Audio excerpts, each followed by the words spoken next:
All right. Welcome, everyone. Hopefully the stutter is better, but I don't know. We're going to have to go live and see. Well, I think I am live, so hopefully we'll see. Is it better? And is the sound pretty good? Am I too loud? Trying to work on a few of these things. Hopefully I'm not as stuttery as before. One of the fixes is to get a better internet source, which I'm working on, but yes, I'm trying to work on doing it without costing a lot of money. So, anyways, hopefully this is better.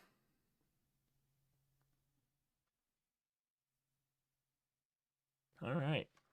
So who is ready to create a Kubernetes operator with Rust? Now I'm gonna have to warn everyone that's gonna watch this, join in. I am not a Rust expert, and I haven't actually touched Rust for probably a year. Now, that being said, I have some stuff I want to do in Rust, so this actually worked out really well because I need to learn Rust better. Maybe I need to learn Rust.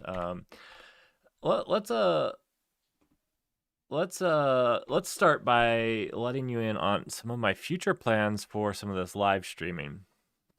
Now, one thing that you guys can look forward to is starting December 2nd. So, December 2nd, I'm going to stream every Tuesday and Thursday. Now, that's going to be on a new channel, and I'm going to actually link that new channel in the description because this channel isn't really, daily live streaming. Anyways, it's going to be a live stream. I have a couple projects that I want to work on, and I thought that the best way to get people involved in an open source project was maybe to live stream some of the engineering and some of the things.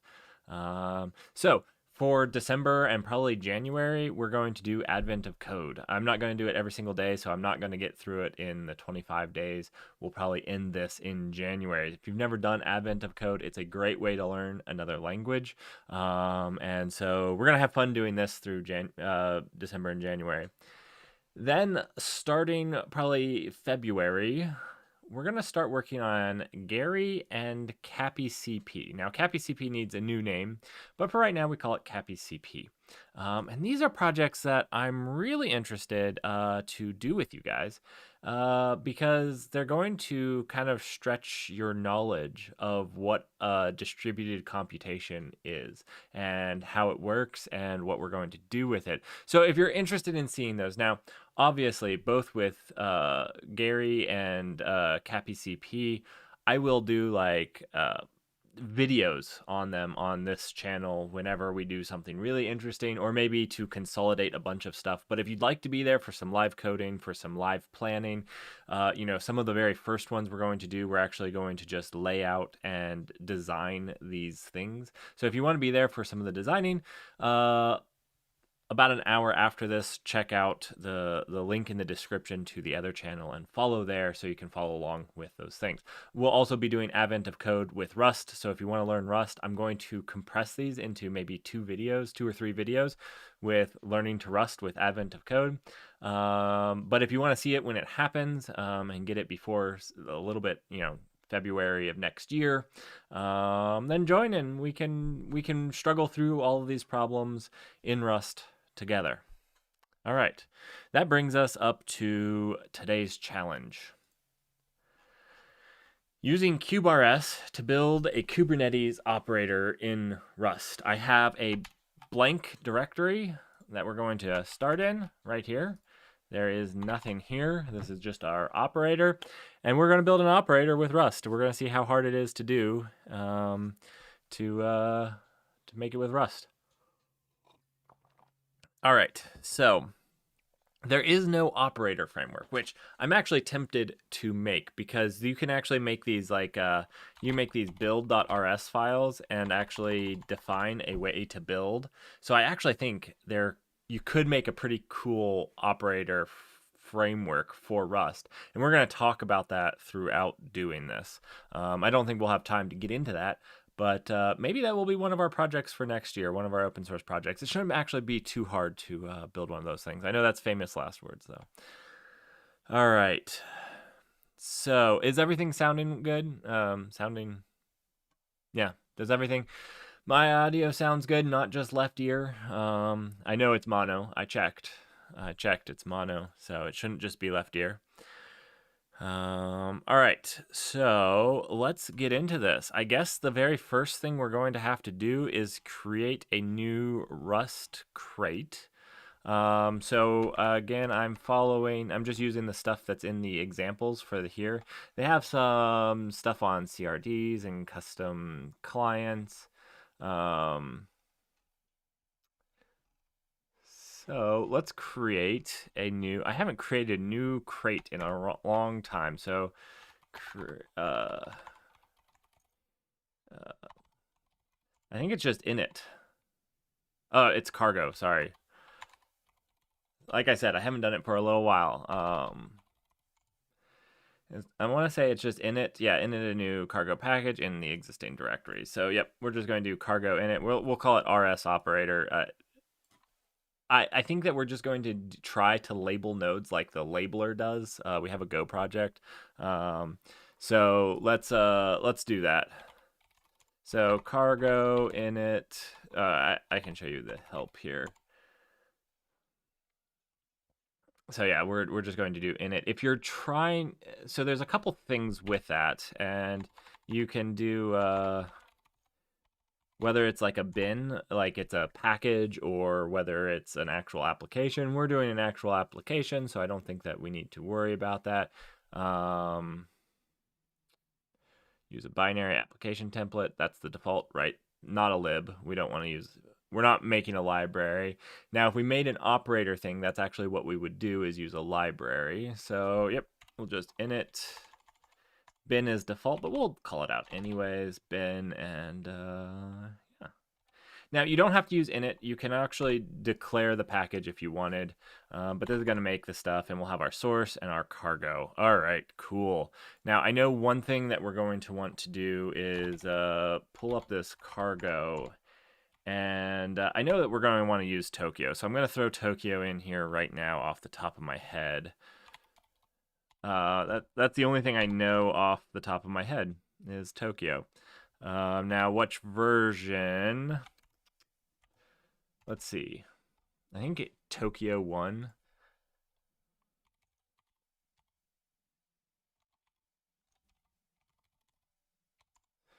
Let's see. Tokyo. I think, let's see.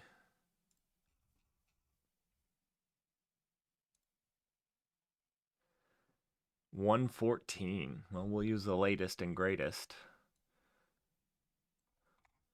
I don't know that we need the full features. I do know that we'll want macros. But we'll just do this for right now.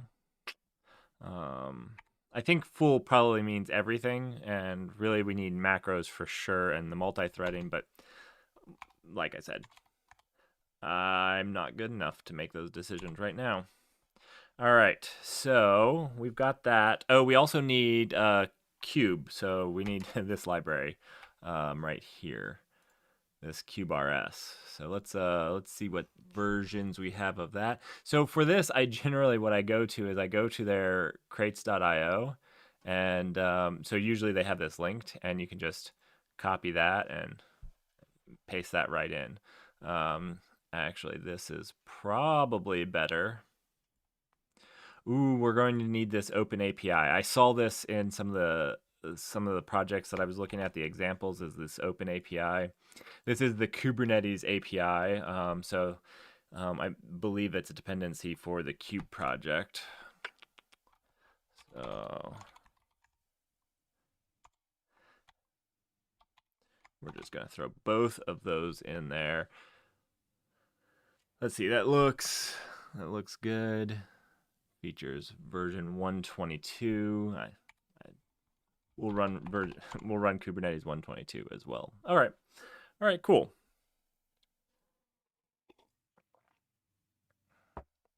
The other thing that we're going to need is Certi. So if you don't know what Certi is, that will be our serialization. We'll need the JSON serialization. Maybe does it have a YAML? I don't know if the JSON handles YAML. We'll have to see. Yeah, never serialized in YAML. One thing that I'm thinking about here is if you go into, let's see, GitHub, stupid cube operators. So this is kind of the Go version of what we're going to try to build. One of the things that I know doesn't get generated, which would be great if we made a library that generated these things on build, is these CRDs. And the only question I have is they're in this YAML, and you apply the YAML. I don't know if we need to serialize in YAML or not. We'll jump this when it happens. I'm planning on actually just taking this since it doesn't generate it for me. I think this is perfectly fine. I think this is what we need, because if we go here and look at the API, labeler types, all this is giving us is this label. So I think this is perfect. I think this is exactly what we want to use. This I guess we don't actually have to serialize this in, do we? Because we'll just apply this to the cluster, this type. We just need to make sure our type is the exact same. Okay. Our kind resource. Okay. That's what we'll do.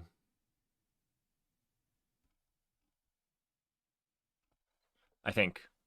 Unless somebody else has a better idea.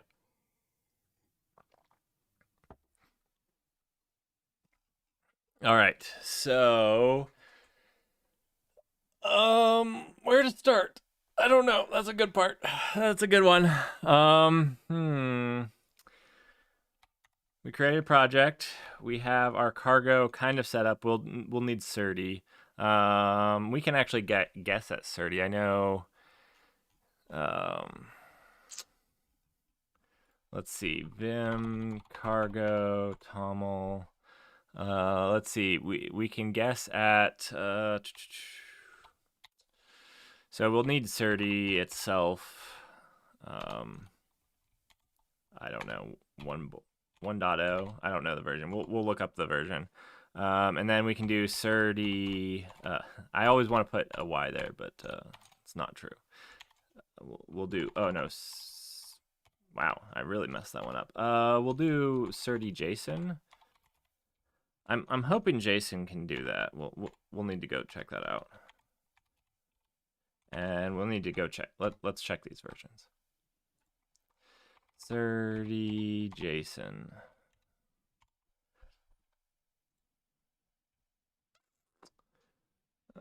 Yeah, 1.0 is fine.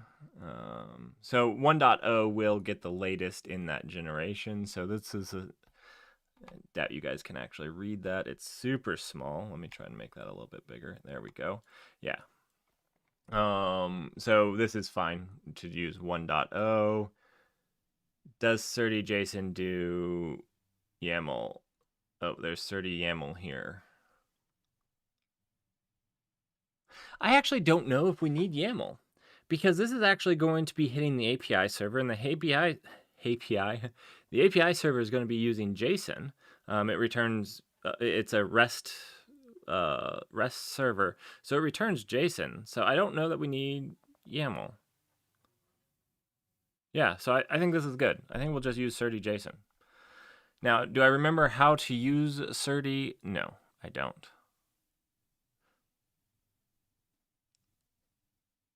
So let's see Certi JSON. Let's see. This is JSON. It just uses macros, right?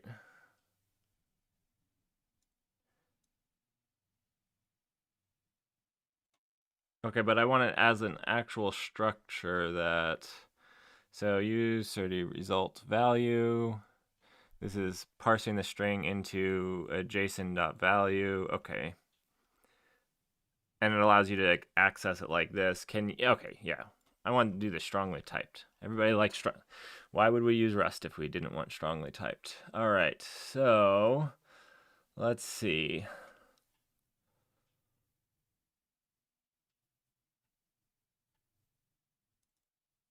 Okay, yeah, you just do the derive, serialize, deserialize on it. Yep, just using macros. So this is a really powerful function of Rust. If you've never seen it, is this these macros that you can put on here, and basically this makes person serializable and deserializable for JSON, which is super cool, super powerful.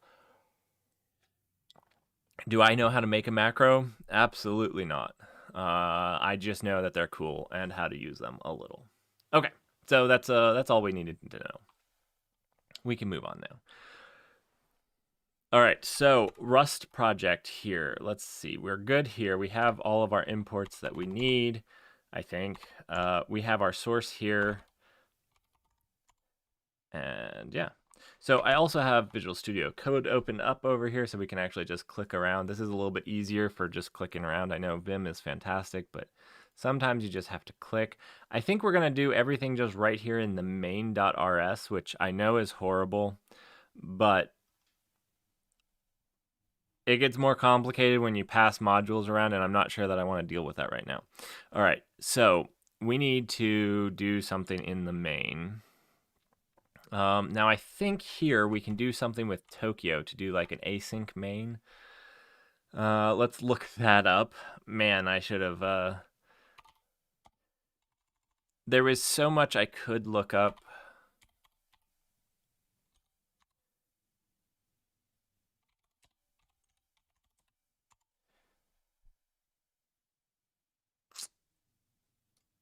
Look up there, look up there. But I wanted this to be kind of about what a challenge is. I'm gonna try to do it. I think that, yeah, you can do like Tokyo main. This is what I wanted, and then do async function main. Okay, I think. Ooh, do I have to? Let's try this. I think this is an acceptable thing to do right here.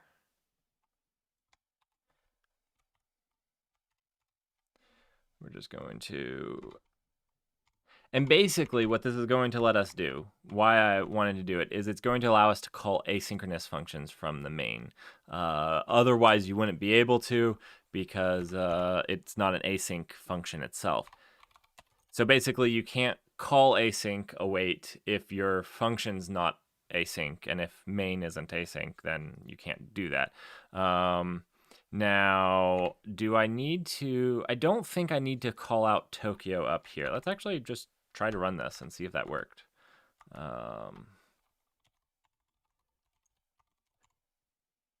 And unlike Go, you don't need to use make because Cargo does everything for you.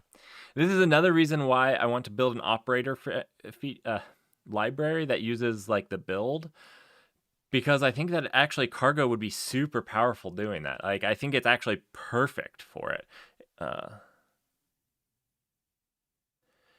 No, Rust is very good with synchronous. So Tokyo is a framework that uses Rust synchronous to just make things a lot easier. The main function isn't synchronous by default, no. The main function is asynchronous. Not asynchronous, is synchronous. Sorry, you tongue-tied me.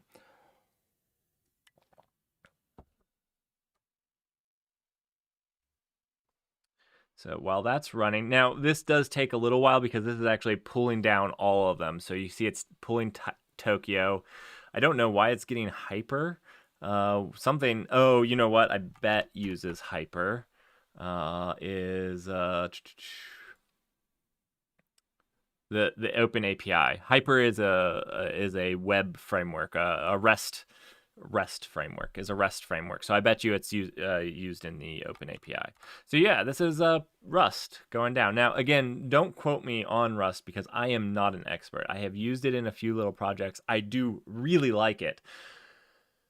And this is me forcing myself to learn. So this is my first challenge using Rust. Like I said, if Start Engine, if you like, I am going to do, now it will be on my other channel because this channel doesn't do a whole lot of like just dev logging. I'm going to be doing the advent of code in Rust on Tuesdays and Thursdays nights, EST evenings. So it's going to be like 8:30 to 9:30. So if you're interested in learning Rust with me, about an hour after this, I'll put the link in the description. So come back and check out that link and join me, and I'll learn Rust with you guys. I will make consolidation videos. So like if you're not wanting to see the live streams of me coding and getting my butt kicked by Rust, feel free to just stay on this main channel and I'll do like an overview once a month on the stuff that we're doing. Because once we do finish the advent of code, we're going to move on to architecting and engineering Gary and Cappy, Cappy CP, two projects I'm quite interested in. Then we're going to design them and they're going to be large distributed systems. So Gary is, you can think of Gary as Kubernetes. It's a little bit different than Kubernetes. And it's a fun project, and it's a place where we're going to learn a lot about how things like Kubernetes can work. And CappyCP is actually a pretty cool thing that's built on top of the Cluster API project. And we're going to be doing some stuff on that. So join that if you'd like. And again, I don't really know Rust that well, so don't quote me on, oh, you know what, I didn't share my screen. These are the advent of code. If you've never done it, it's quite fun. And I'm going to be doing in Rust, and then Gary and CappyCP. So, yep, if you're interested in learning more of Rust real time with me, then join me on those live streams. All right, so this is done. Awesome. We have everything going, and it printed. So, I mean, this is working. So a while ago, you'd actually have to include Tokyo, but I think they got rid of that. So you'd have to do like a derived include up top. But I think they've got rid of that. If you look at our edition, we're on the 2021. I haven't used it since the 2018 was just new. So yeah, it's updated and changed quite a bit since then.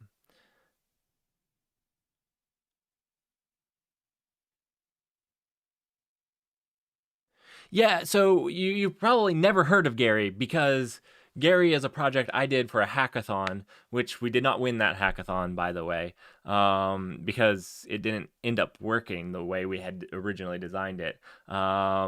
But it's a project like Kubernetes, and it's designed to be much different than Kubernetes. It works a little differently, and one of the goals of it is a place for people to learn Kubernetes. Kubernetes is really hard and distributed, and like how it does its things is hard. And so this is a place for us to like actually architect out and design those systems so that other people can learn and understand them. And it's going to do it a little bit differently too, just based off of my preference for some of the things I've learned while working on Kubernetes itself. There's things in Kubernetes I'm not a huge fan of. And yeah, so, and then yeah, definitely check out, so definitely come back about an hour after this stream, and going to have another channel with all the live streams for the advent of code and those things, so you can follow along. Anyways, let's get back to this operator. And Start Engine, thanks for joining, and yeah, and for subscribing.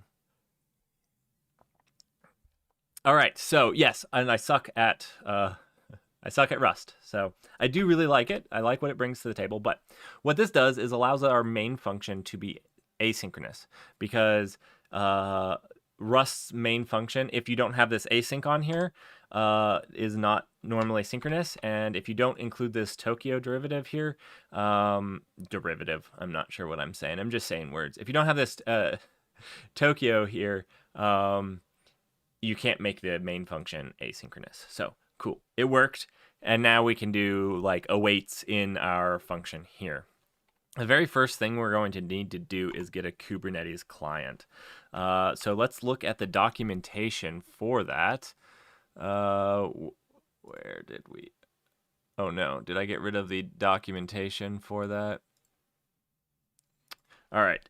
KubeRS is the project, and there's an example folder. Let's jump to that.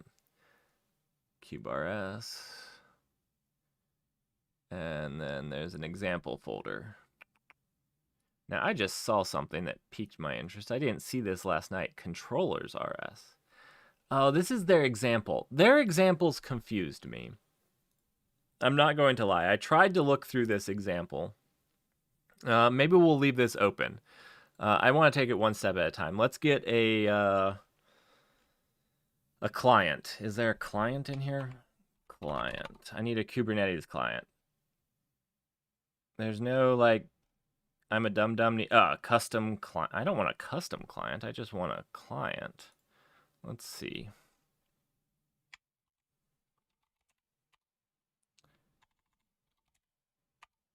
All right. Let client equal new. This is like a custom client. I don't want a custom client. Let's go back. Let's look at this here. Let's see if they get a client here.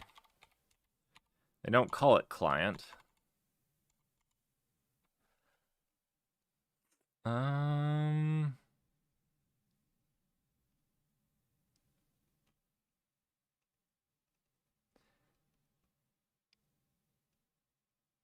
I thought I'd get a Kubernetes client, right?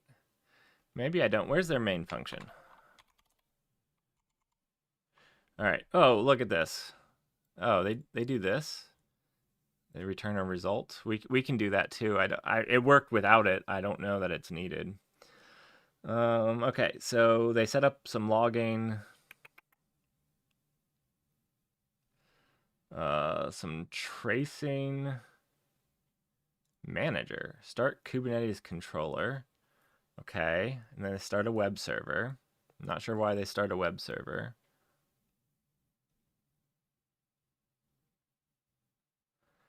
Bind to localhost. Why do they do that?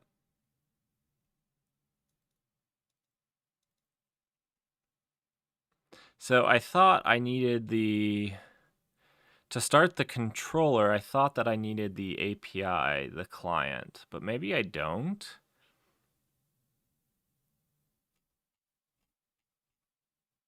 Let's see.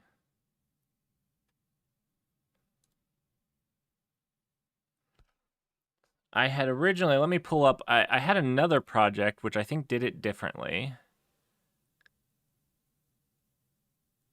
Let me see if I can't find that one really quickly.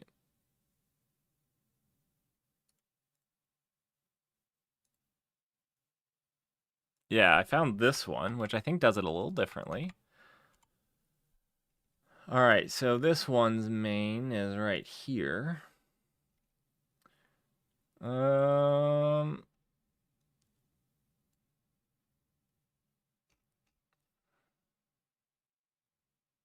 it gets a Kubernetes client first. That's what I thought. I thought that I had looked this up and I was on the right track, but let's see. And then they'd use controller. What's in controller? So that's the kube runtime. This project is not using the kube runtime. Oh, it's using controller. One sec. Oh, okay. This is one thing that I don't like about examples, and I'm going to show you guys right here. Is this uses itself. And so like it gets imported a little differently than if you're actually like doing kube runtime controller, because it just, anyways, generally when I like Rust example, and I guess this isn't an example, which it is an example though.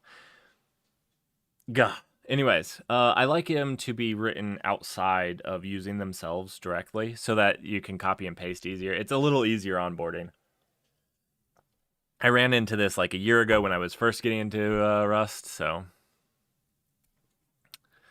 if I write an example, it won't use itself. It will use itself as an exterior. Okay, so let's see. It's using controller directly, which is probably why it can pull off some of these things like this. Okay, so going back down here, it's using the manager. This doesn't use a manager at all, does it? No, from the controller, it doesn't use manager. It's using a new controller. Why? Sorry, guys. I thought I was a little more prepared than this. I mean, part of the fun is figuring some of this stuff out. So let's check out the manager, which I'm guessing is coming from this controller star here. This is another thing not to do in a demo, is controller star, because then it makes it hard to know what's actually coming from that thing. So this is the manager. Ah, okay. It's creating a client. This is just a wrapper that they wrote. Manager is just, so this one's not writing a wrapper around it. So here it's getting a client and making a controller. Here they're making a client. Let's see, do they get a controller? Oh, and they make a controller here. Okay, so that's all that they did with the manager file, was doing what we were expecting.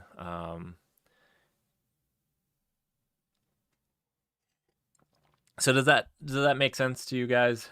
Basically, what they did was this, which is all handled in the main function, and this one is just getting handled in the I hate English. Implementation of manager. I don't know why that word was so difficult. All right. Oh, okay. So they're holding in-memory state in this manager. I don't know what that's about. We're gonna go over to this because this is kind of more what we're doing. Let's get this. We're copy and pasting some. Now, let's look at this. This is expect a valid kube config environment variable. Okay, so we're gonna have to set the kube config. That's gonna just be trying the default client here. Let's see if this runs, and let's set up our environment to run. Get create. Not git create. Oh my gosh. Kind create cluster. Kind delete cluster. I usually leave them running. I actually need to like write a script on shutdown to delete my clusters. Generally, I don't want them sitting around, and generally I don't use old ones either. I have gotten in trouble with them getting in funky states, especially with like the laptop going to sleep and stuff. So I generally avoid it. Start with a new cluster, avoid the headache. So then we can basically, what does this return? Can I like see what this is? Oh, you guys know what I might need to do. Oh, install the Rust extension, right? Right?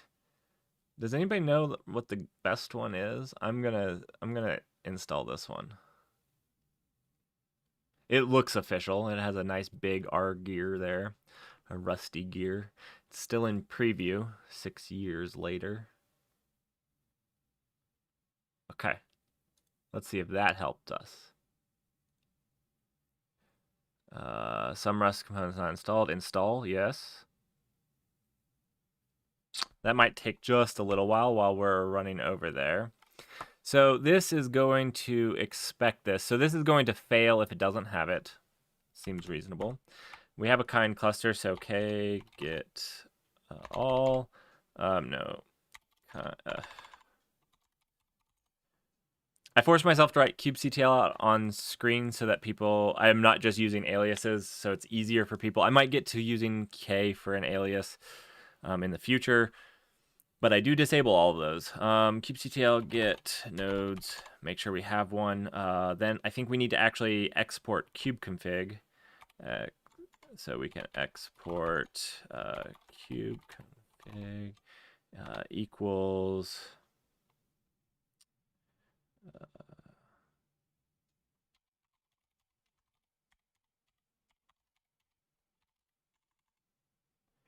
I think that should work. Actually, let's do config. There we go. So now this should have everything that it wants. And we're going to put the print down here. You know what I don't know? I don't know if this expect. I think this expect is actually something we don't have installed. So I think this expect should fail. Let's see, client. Cannot find client in this scope. I failed. Oh, this client is the cube client, right? So we're going to need to do like an import up here. Let's see. We're going to do like use, and that was in the cube. No, that was cube runtime, wasn't it? And then client. I don't know. I don't know. We need to go look. Let's go look. Over here, Kubernetes client. Client is, where does client come from? Oh, it comes from the kube, not the kube runtime.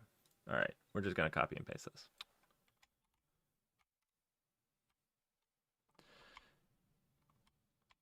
I am not just copy and pasting all there, and we want to learn. We want to do this ourselves. So we're gonna try ourselves. Cube unknown word. Suck it up. You need to learn cube.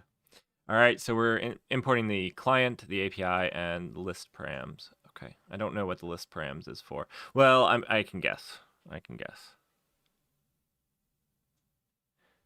Start engine says clean room testing idea. What do you mean by that?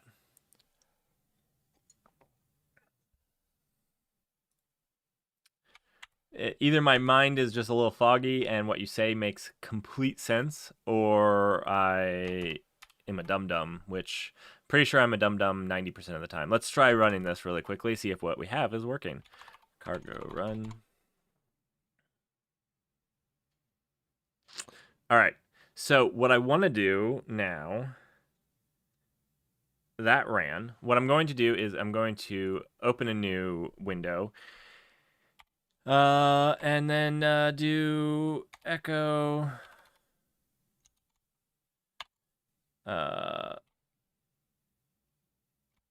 cube config, and it's blank, and we're going to then run cargo run, and this should fail, right? If I could spell cargo right.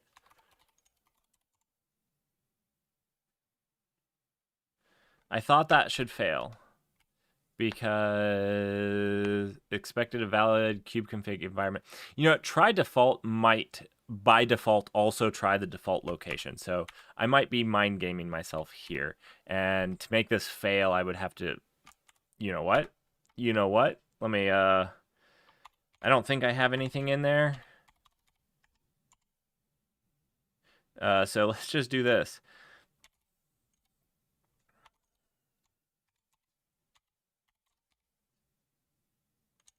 Let's move this to, oh, I don't have a, no, it's fine. We're going to assume this is working. I was going to test it, but I'm going to assume that this is working. All right, let's move on. Let's move on to the next thing. We have a Kubernetes client. Yes, Rust does snake casing, so for private internal things, this is correct. This is cool. It's okay.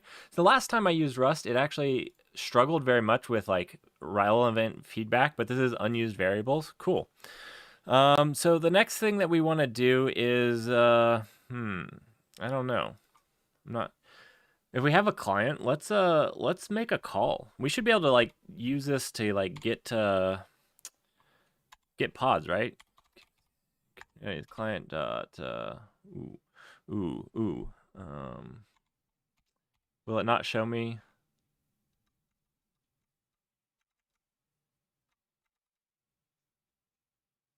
Okay. I just want to see like some functions on this bad boy.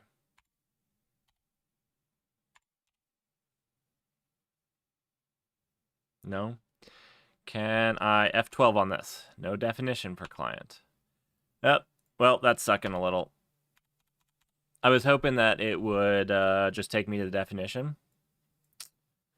All right, we need to figure out how to do something with this client.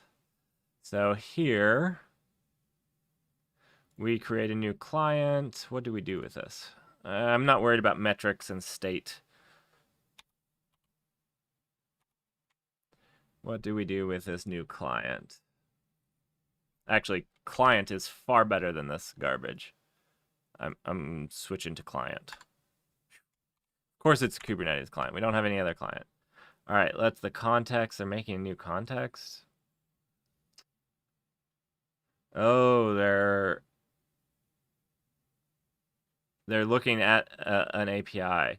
So can we just do the, like, I want to just look at a pod. So how would I look for a pod? Let's see.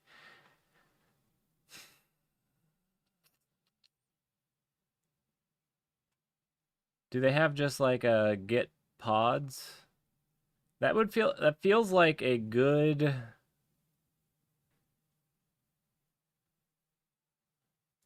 Here we go. It feels like a good example, like a start first example. So start engine, I'm still waiting on your clean room testing idea. Or maybe you're typing, and that's great.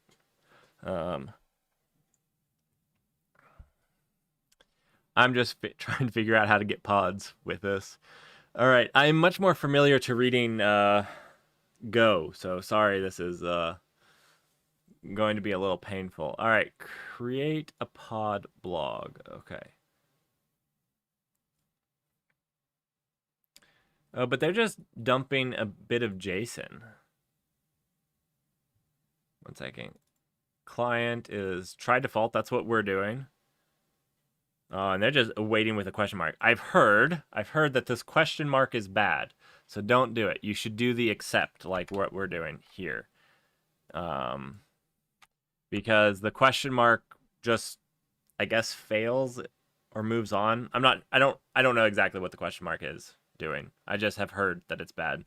My mic might be just a little hot. There we go. So we'll dig into why the question mark might be bad in future, when I actually might know why. I need to talk to. I have a friend who does a lot in Rust. All right, so namespace. Okay, this is good. We'll take this. We need to get the namespace. So let's break down what this is doing really quickly. Let namespace equal. We're just looking for an environment variable, or else we're just getting the default namespace. Perfect. That's acceptable. We'll just be using the default. We could just do this part right here because we're just going to use that. But all right, manage pod. So let's pod equals API pod. Okay, where are they getting pod from? Oh, right here. That's what I wanted. This is it. So this is how it looks like we're using this API. It's pretty similar to the Kubernetes API, the Go-based API, so that's good.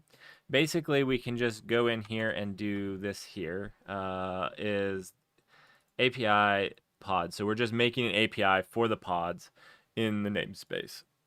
How do we do a global one? So no namespace. Can we do one that's global? Let me look. Yeah, this is API namespace. So I bet you there's an API not namespace. So let's let no namespace. And this is going to be API. We're going to do the API pod equals API.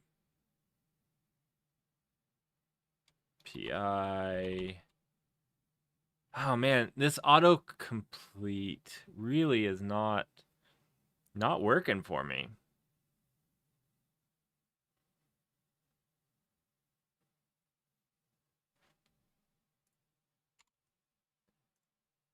Am I doing something wrong to get it to like autocomplete here? Let's actually build it. Maybe that's a. I don't know if it will build, but let's try to do a cargo run. And while that's building, let's look at Rust autocomplete VS Code. No Rust.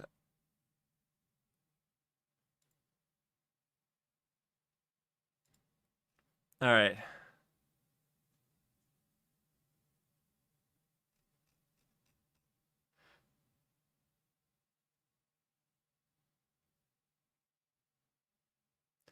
Do not use the old extension Rusty code. I don't think that's what I'm using. The official Rust language extension is developed by an official Rust team and is focused on the Rust language server integration. It is active. I'm hoping this is what I used. Yeah, I think this is what I used. Let's go check. It's sucking just a little. Did that actually build? Yeah, it did. Sweet. It built. Let me go check my integration, my extension.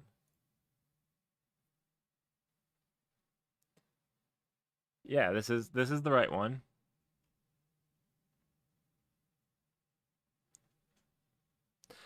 Hi, Jabril. How are you doing?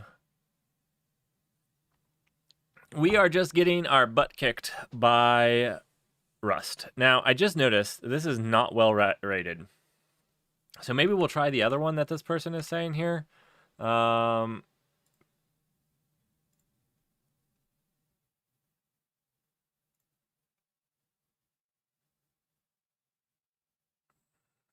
So this is why I built it, is I was thinking that it might possibly be that I just didn't download, that it hadn't been downloaded yet. But we didn't actually include a new one in our build, so I don't know. Get out of the way. There we go. I don't know that that's the case. It's just not really auto-completing. Let's try that again. Let no namespace equals API. Yeah, it's not even auto-correcting. Like, it's not even picking up that API would be a thing. Pod. And, like, it's not giving me any information here. This is... I mean, it's probably not mandatory, but, like, it's only making sure that extension properly configured. Update the extension and check that the... how to make it work.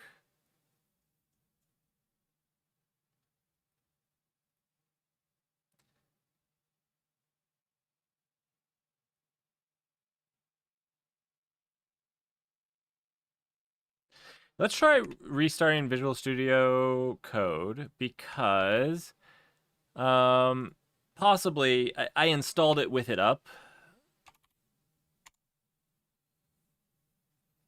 So maybe that all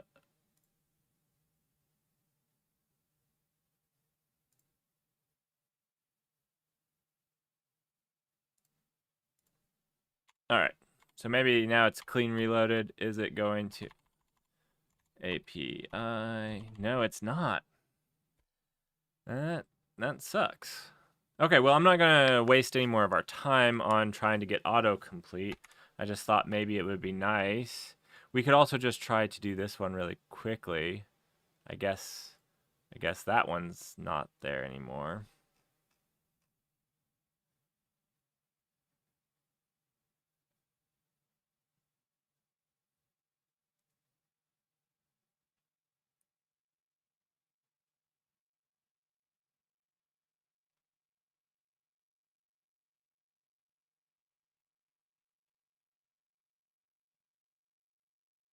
Hmm.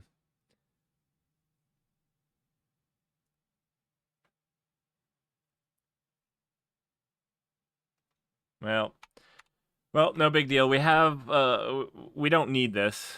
Doing the namespace is fine. So we're building our API here. Let's just let's move on.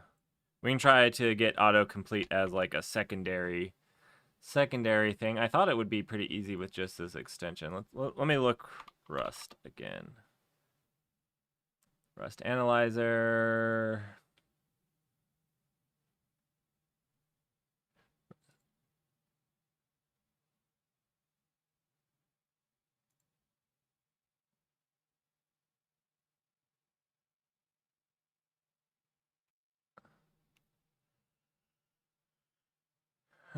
Yeah, 2 stars, or 2 people reviewed it. I'm not trying it. I'm getting a virus. Okay, well, I think this is the right one, but I think that it is sucking.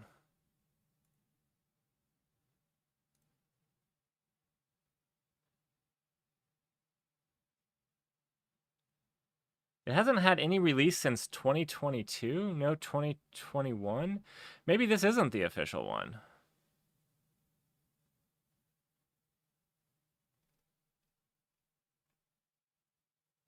What did I install? Is there one that is...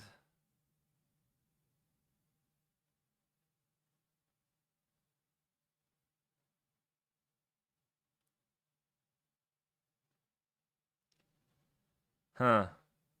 Do I install this one?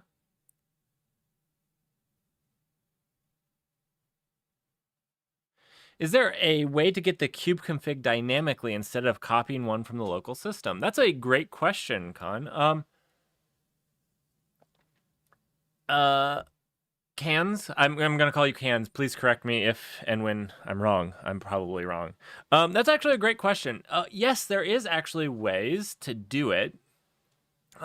Most of the time, it's used when you're using something other than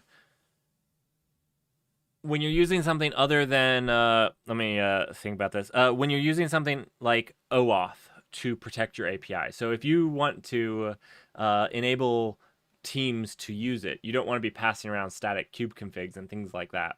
So a lot of cloud providers actually do this, and you're getting a static or you're getting a dynamic kube config that's given to you based off of that. And most of the times these actually expire after about 30 minutes. And so that API then needs to update and get you a new kube config and refresh it. We can actually talk more about this. I could do a stream on it, or I can do a video on it. That's actually a really good question. Yes, there are ways to do it. That's outside of the scope of today because, well, I'm going to be happy if I get a pod, let alone a whole dynamic API. But yes, absolutely, ways to do it. They're more advanced though, so I would warn you. So I think this is going to create a pod. I'm just going to go ahead and let's do this. So this is just using the Certi JSON, which we already imported, or we already used, but we might need to import. Yeah, just like this. Use Certi JSON. So remember, Certi is the thing that allows us to serialize. It's the, I would say it's the de facto serialization of a project. So we have Certi. You need to do Certi. But Certi itself doesn't actually provide serialization. It provides macros and stuff for deserialization and serialization. And then you need one of its helper libraries that does the serialization for that specific type. So in our case, we're using JSON. So here we're just creating a JSON object. This isn't a strongly typed object. This is complaining the question operator can be used in an async block that returns results or options. Okay, I think that's what's happening here. I can delete it. Oh, it's expected struct, found enum. Oh, okay. I think that's right. Let's try to compile that. We'll see. We'll see if that's right. Sometimes the errors are more clear here. All right, the operator can only be used in an async block that returns result or option. Right, so the question mark just explicitly unwraps the thing that is returned. So let's see, from value, this returns a result. So you should be able to use the question mark on it, right? That's what it says here. Is an async block that returns. Wait, is this not async? Public function. Oh, it's not asynchronous. Okay, which makes sense. It doesn't have to make a call or anything. So this code maybe just doesn't work. Let pod equal. I'm either doing something wrong or this code just doesn't actually work. Wait, did they import something I didn't? No, they didn't. Well, this. I don't actually know what. Oh, this is part of the futures library. Maybe. I don't know.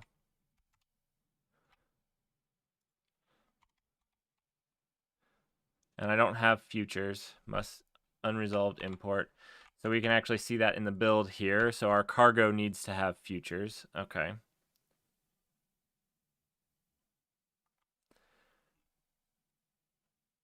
Futures. Let's resolve the futures. So this would be in their cargo, which futures they used. Let's see, cargo Tom. Okay. They actually have a cargo for their examples. That's good. That is actually very good. You can see exactly what they use for their examples.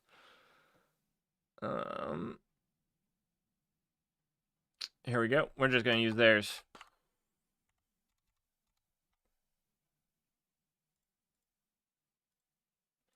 So if you're coming from Go,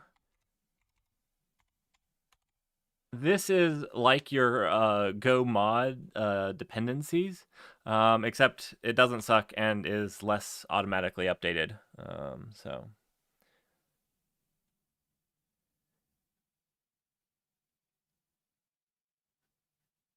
sweet. That's really awesome. Yeah, I'll make a video on it because that's actually a very interesting way of running. And yeah, that's actually how a lot of cloud providers provide that kube config dynamically. And that's what they're doing. They're building a dynamic kube config with a certificate that's going to last for 30 minutes, and then giving that to you based off of your OAuth and other crap. You can log in however you like with through that means.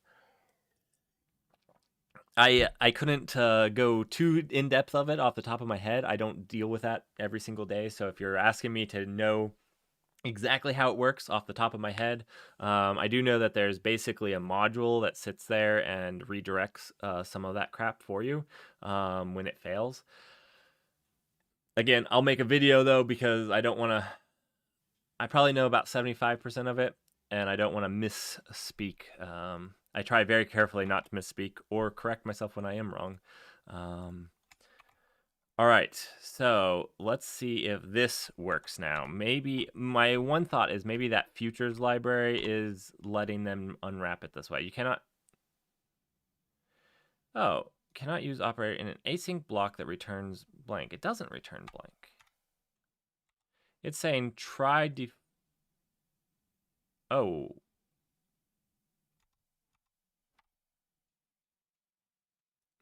It's saying this try default, but this is way down here on this. Did I terminated it, terminated. Yeah. Why does it think?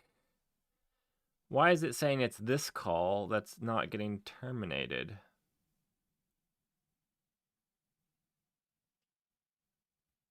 I awaited it, right? And this does have a result of type T, so we should be able to terminate it like this, right?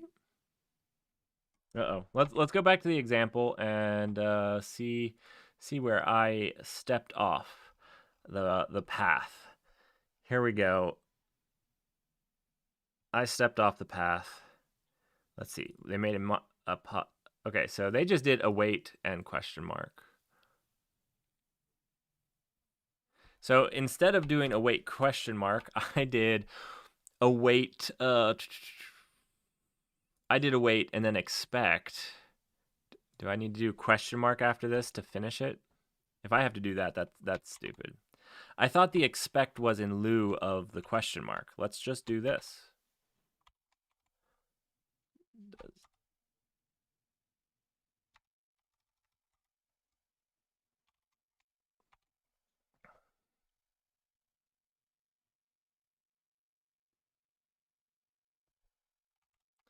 I am try default dot await. Oh yeah, okay. No function call. Sorry, I didn't have one, and then I threw one on because it was complaining, and it doesn't like this. The operator can only be used with async. It's very upset. Try default. What does try default return? What do you return? Let me try running this and seeing if it complains here. So this was running. This was running up to this point. We got it running up to this point where we started, or not, sorry, that's not mine. Up to this point where we tried to add this pod API, or here. And for some reason, it's very upset about this one.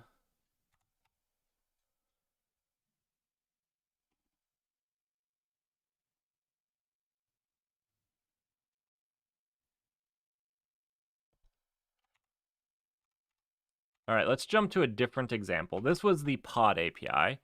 Here we have the controller, so this is making a custom API, but their client await.expect. So I think that this expect is the better way of doing it. So we're going to go back to that.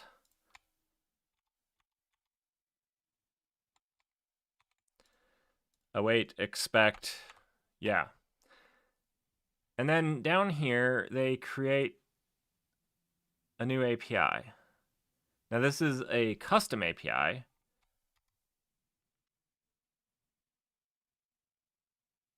Let's actually delete this. Let's just delete this and run that. See if that works.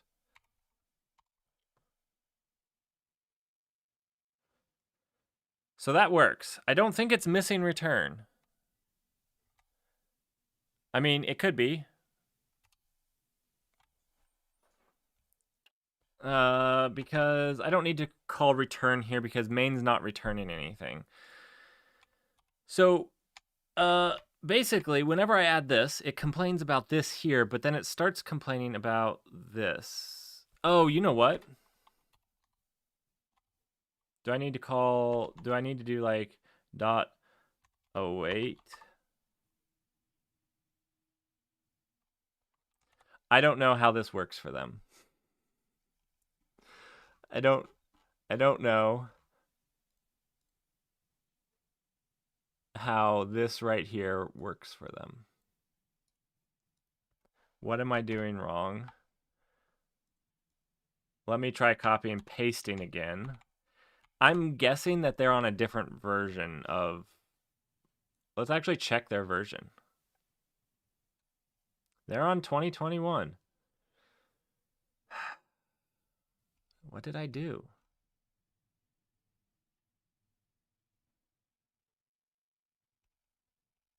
Is it like one of these dev dependencies? Ooh, anyhow. Let me look up what anyhow does.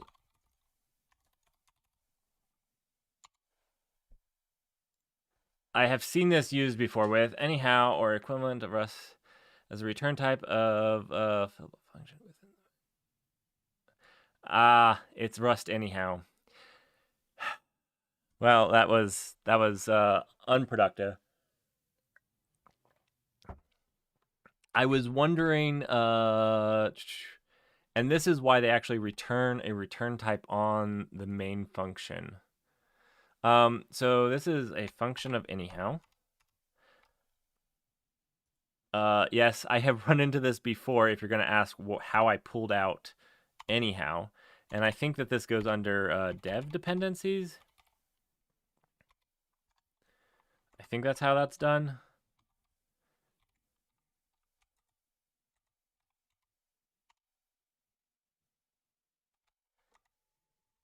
So let's go check that out. It was in this project.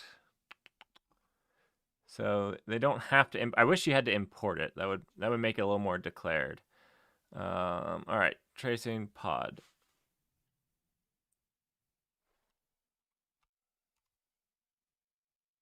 Oh, I need to make sure that it's dev dependencies. Let's see. Yeah, dev dependencies like this. Oh boy. I don't think that you should be able to change.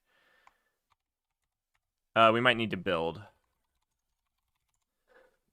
You should be able to change how the syntax of a language is by importing something, but this didn't actually work. Okay, it stopped complaining about the API. Well, no, it didn't. It's still complaining.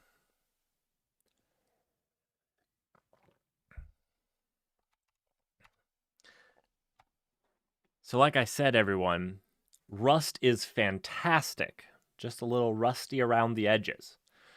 A little rusty around the edges. And this is why I'm going to, for all of you, once I actually get to a place where I think I can do it, I'm obviously not there, I'm going to build a class for Rust to get you around all the rough edges. Like, hey, you want autocorrect and like code completion? Here's how.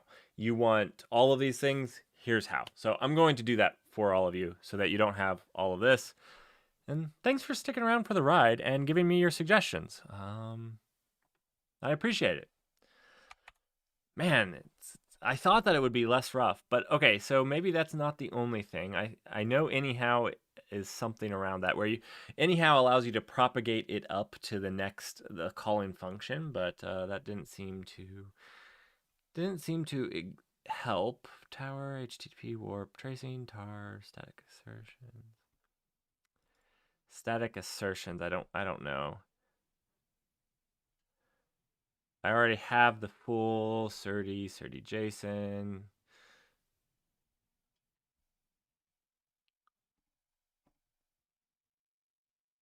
Oh, maybe it's these features. You know what? We're gonna throw in all of these features. We're gonna see if this fixes it. If it doesn't fix it, we'll delete them.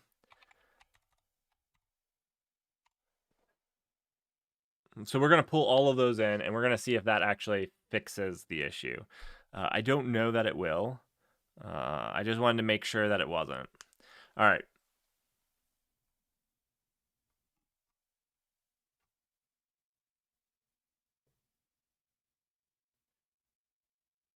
Operator can only be used in async block the return. Okay, so we're still in the same boat. Should I just ignore this and go on because we don't necessarily need this for our custom operator, but I feel like it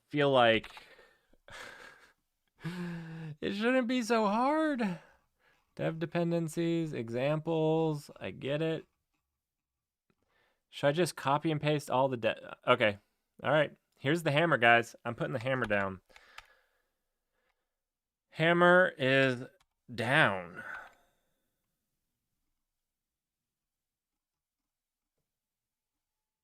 And Rust is upset.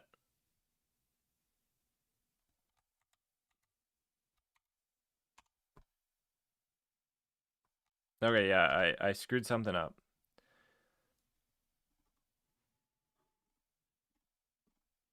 What did I screw up?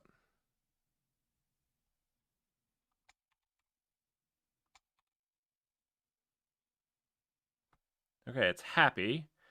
Now, 1 second. I just copied these. Did I miss something? I missed something.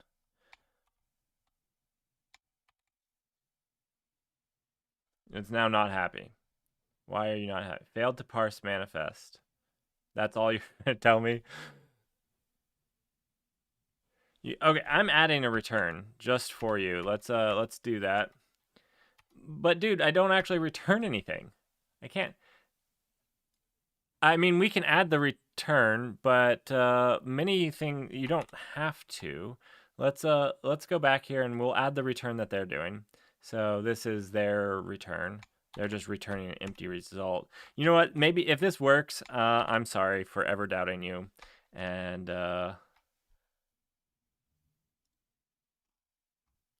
for some reason, I don't know why this is causing it to puke. All right, but we have the return, so this is going to work. No, it's not.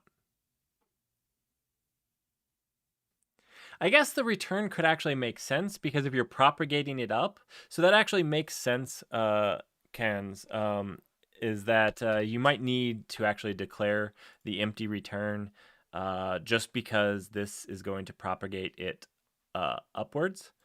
So I guess that actually makes some sense. But that being said, I did it. It doesn't work. Oh, wait, it didn't like this. Failed to resolve. Undeclared state anyhow. Is that what it failed over here? No, it didn't fail over here. Oh, no, it did. I have it anyhow.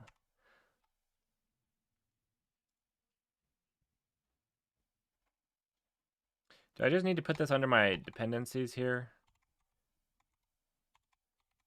Maybe that's what I need to do and not get fancy with the dev dependencies.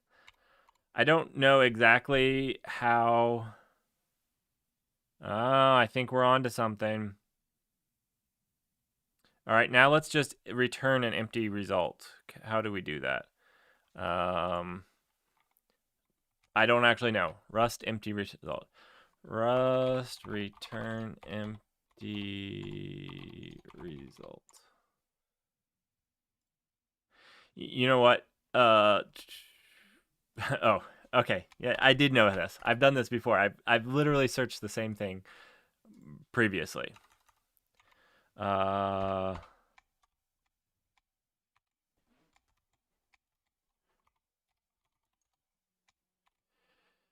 Okay. So let's run this.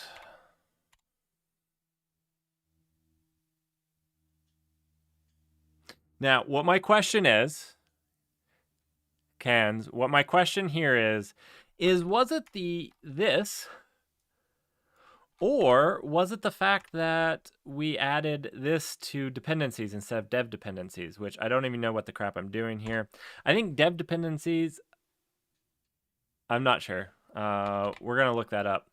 I thought that it was dependencies that were required for building, but not for running the project. So I thought build dependencies were things that you were required for building the project. Like you could do like an OpenSSL library that needed to be whatever, but weren't required for actually running the binary or the code.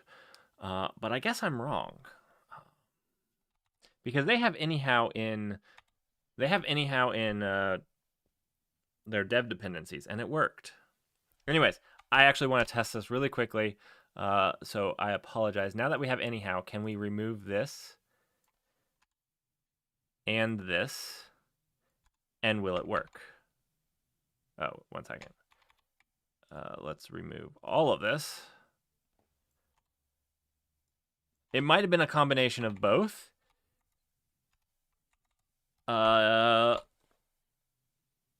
All right. Cans, you are vindicated. I am the fool. I am the fool. There we go.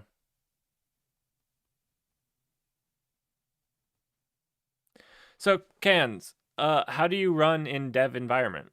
Like, how do you specify I want to run in dev environment? Is it like, is there...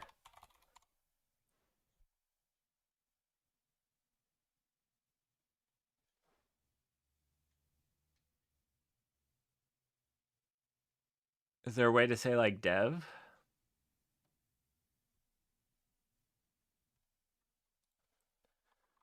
Can I do like build dev?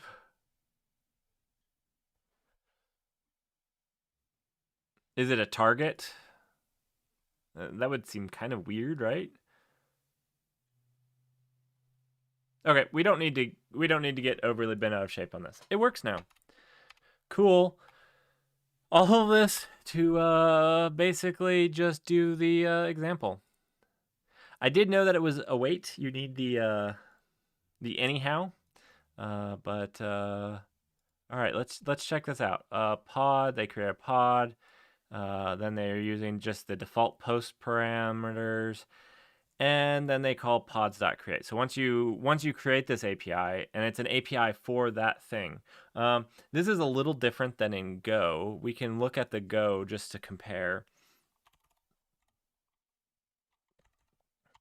In here, you can actually just post anything. So it is a little different. Let's just pull this up and look at the controller. So here on there, let's do create.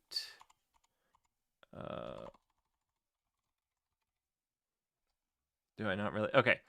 So here you can actually pass any type. So it will take the type, and so you don't have to create an API object for each one. You can just get, so if you wanted to get pods here or list pods, you say list and you give it a pod list, and it infers from the pod list the kind and type that you're looking for in version, and it goes and gets those things for you. Whereas here on the Rust one, it looks like we're actually creating a pod API. This thing is only going to be able to create pods.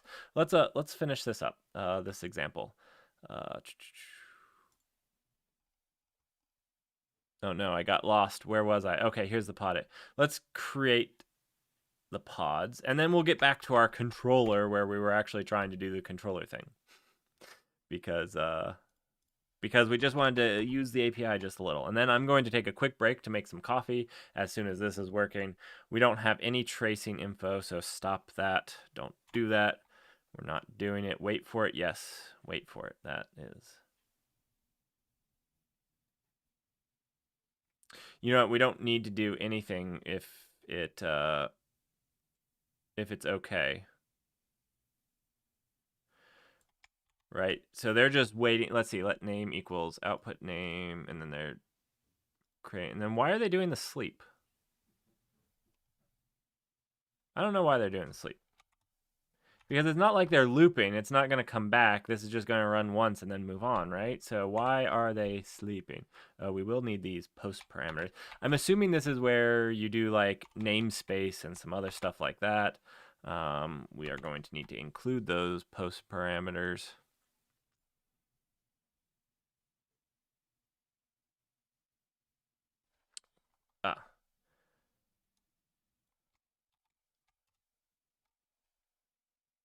Do I already have the Cube API? I do, right? Yeah, up here. So we're just going to throw this here, and we'll delete this one. It has API. It has client. Yes? No, it doesn't have client. Oh, yes, it does. Let's run this client. And API list params. Maybe let's just delete this and see if this works. All right. Let's run that.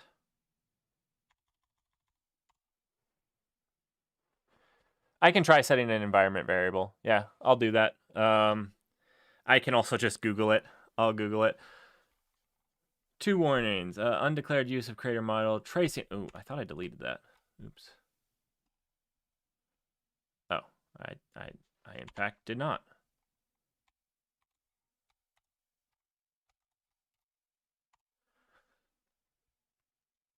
I mean, you should always have tracing built in.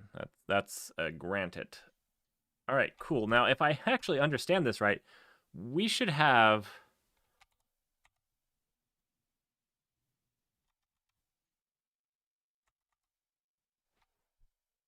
That's interesting. It said finished, but it didn't print out hello world.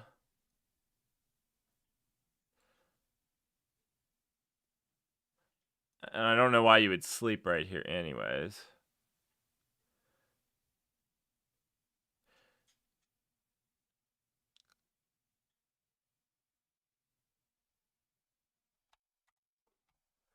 I screwed something up.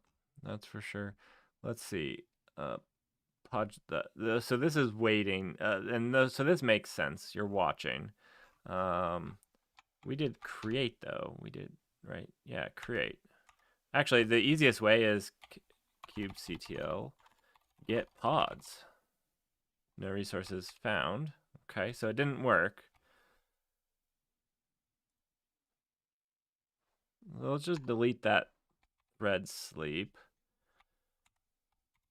We're going to have to put some print messages out,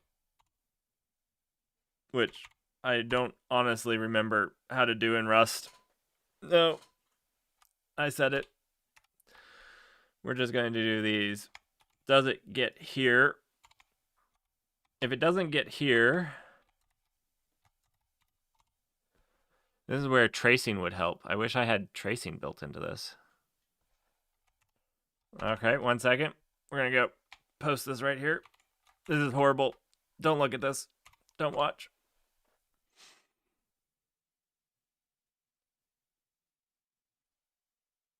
Oh gosh. I'm dying somewhere up higher. Oh. This could be just propagating some failure, right? Probably why you should never use that.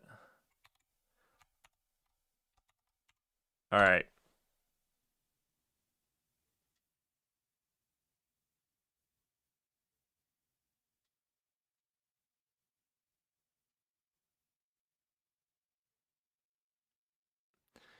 Sleep is to wait for that, but it's you say that, but they were actually checking for the name of the return thing, and you're waiting on this. So I feel like the Kubernetes API isn't going to wait until the pod's actually done. It's actually going to return immediately and say, okay, that was a valid response, and here is the response to that with your pod and information like that. Sure, it needs to go get scheduled and stuff, but you don't actually have to wait on all of that. And so this is a waiting on the response, which should have the return on it. And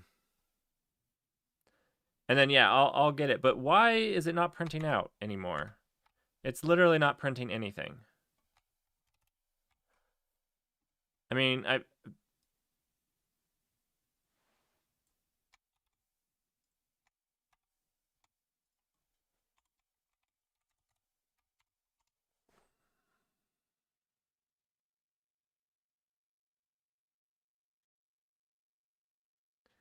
it used to print.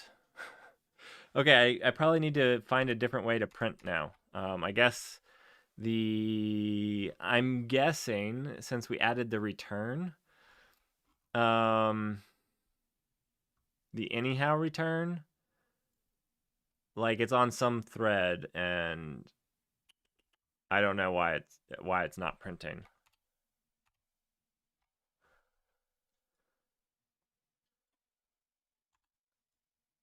I think it's just printing's broken, not that this code isn't running. I don't know. Is this code actually running? How would I know?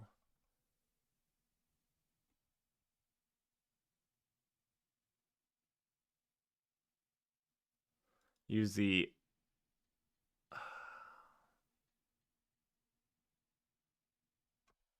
How would I know that this isn't working? What did I screw up? I changed the cargo to include anyhow in the dependencies. I have cube futures.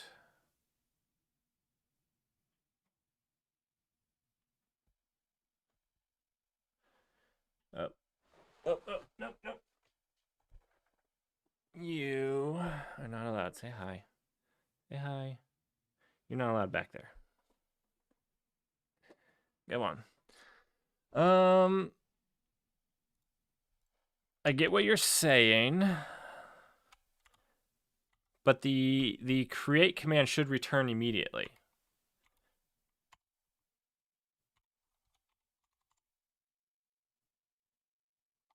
So when you do like kubectl run nginx,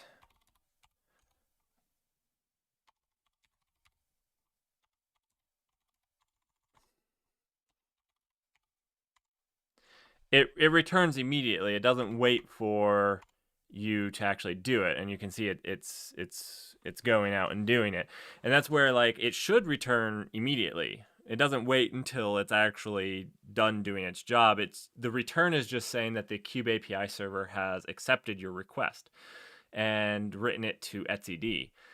Then there's the controller that sits in the background and picks up that request and actually does the thing with it.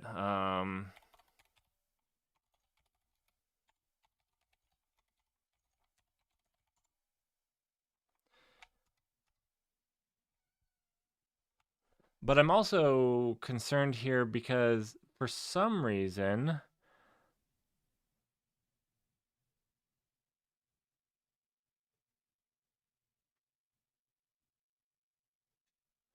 why? If it doesn't mean that it's unscheduled. Even if it's unschedulable, it's still a part of the cluster, right? Just because it's not actually deployed. Now, it won't be scheduled anywhere, but you'd still be able to delete it. It'd still show up as, you know, if this was sitting out there and it was unschedulable, it would still say something like not ready, and you could go and look at it and it'd say we can't schedule it anywhere. It still exists inside the cluster's record, right? I mean, it's been a little while since I've seen that, but that would be my assumption. My knowledge of the API server would say that yeah, even if it's unschedulable, and we can test that in a little bit, we can make something where it's unschedulable. I know that to be the fact because I've done it with things like GPUs. And if you don't have a GPU, I'm sorry, I'm not even on the code. I don't know. Anyways, if you're not on the GPU, then um, if you're not even on the GPU or don't have a GPU, so it's unschedulable, it's still in the cluster. So again, even if this was unschedulable, it would sit here and just be in container creating or trying to schedule. Okay. Sorry, I didn't mean to like go down too far on a rabbit hole, but it should be returned immediately. Because yeah. Anyways, Kubernetes, when it accepts it, isn't saying that it can schedule it. It's saying that it's a valid. It's past all ingress controllers, and it's accepted into the cluster. Scheduling and everything else happens later.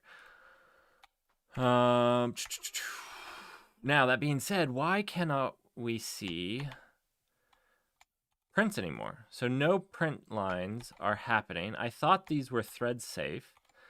They're just not happening anymore. My cat is...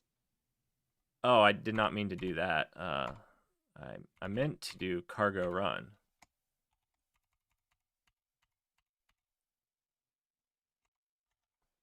Oh, guys, I'm a dumb idiot. Check that out. Check it out. I did cargo build. Uh, uh, uh, uh, uh, uh, uh.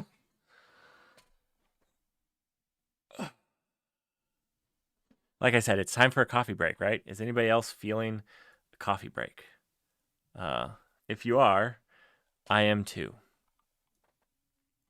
Go ahead and hit that like button if you're feeling a coffee break. Because I'm going to go make some coffee break. Because guess what? kubectl get...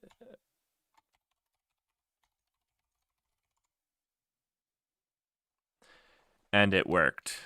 It worked. All right. I'm going to go get coffee. I'm going to go pass my cat off to somebody else so that he stops getting into trouble. And I'll be back in about 10 minutes with my coffee. And you can watch me fail doing some more Rust. So anyways, here is the fail stream this time. Last stream went really well. It went smashingly. We made the operator that we set out to make. It was fun. So I am destined to having a bad stream this time. So that's how it goes. So anyways, I will see you guys in roughly about... I'm going to try to make it about 5 minutes. That's how long it takes me to get a cup of coffee. So yeah, I'll be right back. I'll be doing a little breaking for just a little bit. And you can come back and watch me make other stupid mistakes.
All right, and we are back.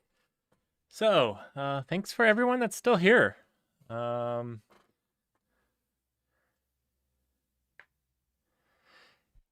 thanks for joining the stream. I'm glad it's the first time you joined. I hope that you're having fun. I know that this is a little less structured than the last one because it's doing something I've literally never done before. And I kind of purposefully did it that way. I wanted to do something where it's just like, hey, how would I might have done a little bit more research on some of the things, but I didn't want to just have like, okay, I already researched the things. I wanted to do kind of, I'm doing the research. I'm trying to do a challenge. I'd love to have more where I'm just doing something I've never done before and try to figure it out together. So, Rust, I have done Rust. It was a long time ago. I've never done any Kubernetes Rust APIs. And so I'm having fun. I hope you're having fun. If you guys weren't here for it, let me show you what was problem. I was running this and was wondering, I was running this and I was like, why is nothing printing out? And the reason is you have to run it, not just build it. So I'm mostly an idiot. But I have more coffee now. It's warm. And let's get to this. So it's actually working. If we do, we can actually see our pods. Let's go ahead and delete it because we don't really want that pod. We were just trying to understand the Kubernetes API for Rust. And as we talked about, some of the differences here is you actually make an API for the individual object, not just to Kubernetes as a whole. You need to know what object you're wanting. Now, interestingly enough, I noticed in here, let's see, in the KubeRS, there is a dynamic API, and I don't know. I'm wondering if the dynamic API just gets back JSON, which isn't really optimal. I was hoping for a more dynamic API that returned a actual thing. Where is coffee? It's right here. Right here. Here's my coffee. I run on coffee and pure determination sometimes. All right. Mostly coffee though. I don't have that much determination. So it works a little differently than the Go-based client that I'm more familiar with, which is fine. It's just a different way of doing it. I was gonna see, do they have? So you can do like server-side apply with unstructured, and I was wanting to see if they had a way to do dynamic APIs. One second. Let's do dynamic pods. This is gonna be interesting. Is it just JSON? Let's see.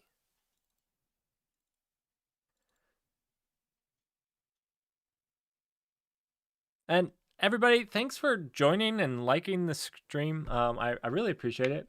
I hope this brings value. Not to sound like a broken record, but just in case somebody's joining right now, I will be starting another channel just for live streaming twice a week where we're going to be tackling problems like this. And we're going to start it out with something easy, something not started by me. We're just going to do the advent of code in Rust. So this is going to be a great way for me to learn. Follow this channel if you're going to just want to see like the recaps. I will do high-level recap videos because I'll record them. So definitely if that's all you'd like to see. But if you'd like to see the live stream, I'll do it on a different channel that I'll link after this. I haven't created it. The reason I haven't created it is because I wanted to name my channel this, and Google said no. I wanted to call it Merrick. That's my name.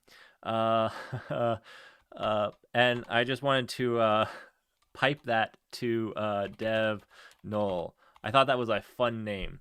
And Google said no, absolutely not. So I can't do that. So, anyways, let's move on to making this controller. We wanted to make a controller. Holy crap. We have gotten sidetracked. But anyways, yes, I will live stream this as well as we're making a container orchestrator. It's not really a workload orchestrator, and that will be after we do the advent of code. And we're building something on top of the cluster API, which is a Google project. So there'll be Rust, which Gary is in Rust, and there'll be Go. So there'll be fun live streams. We'll do it twice a week on Tuesdays and Thursdays. We'll see how that goes and how people like them. And yeah. Anyhow, moving on.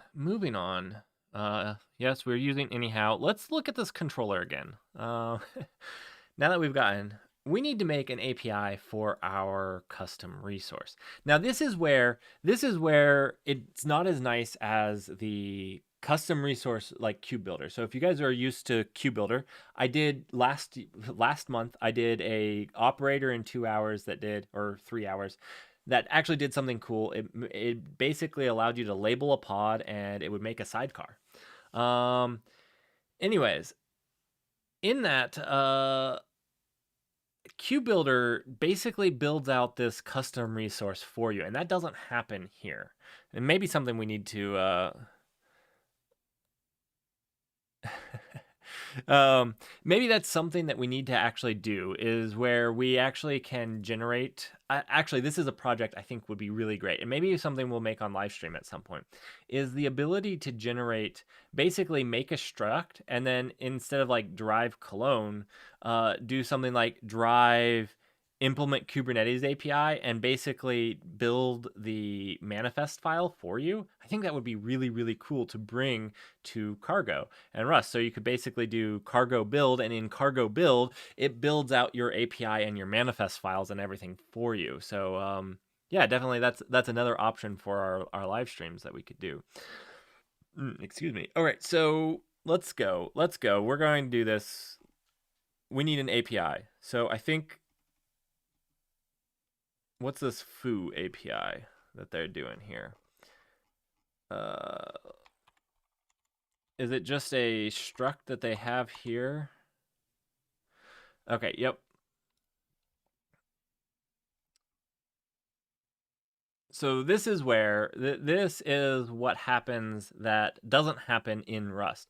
So they don't build manifests based off of the spec and the status.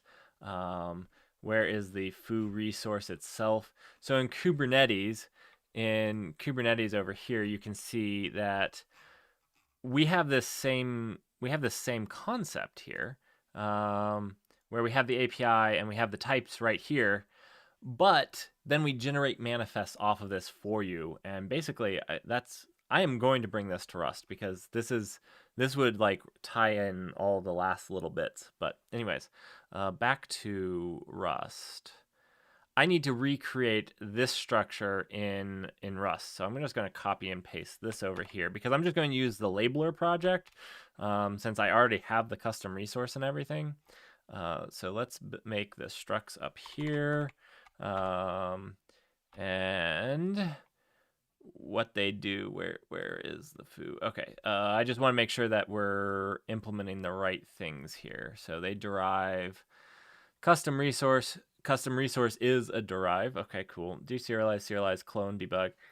Now, this is the foo spec. There should be a foo, just a foo object, right? So let's look for struct foo. Let's see. Struct foo curly brace. There's no base struct foo? Maybe this custom resource builds it? Because, okay, so why I'm confused here is basically you have the spec and the status, and then you combine those two into the labeler struct. And so it doesn't appear to be happening here. They have the spec and the status, but they don't make the base struct. Am I missing something here? Tell me I'm missing something.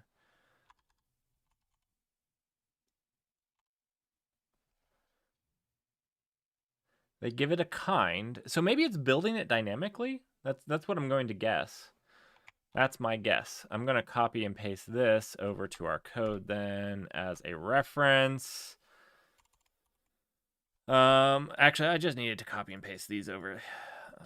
I'm going to guess that this is what we need to just do. We'll do this, and the kind is labeler. I forget what our group is. I want to say it was like, I'll go look up our group. And our status is, this is what I'm almost positive this is what it's doing right here. And then we need to just change this to pub struct labeler, delete the struct over here. Beautiful. And then we need to just redo this to label string.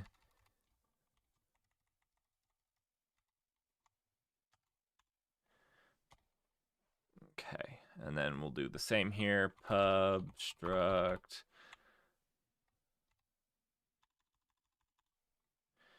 And I don't have a status for this, so.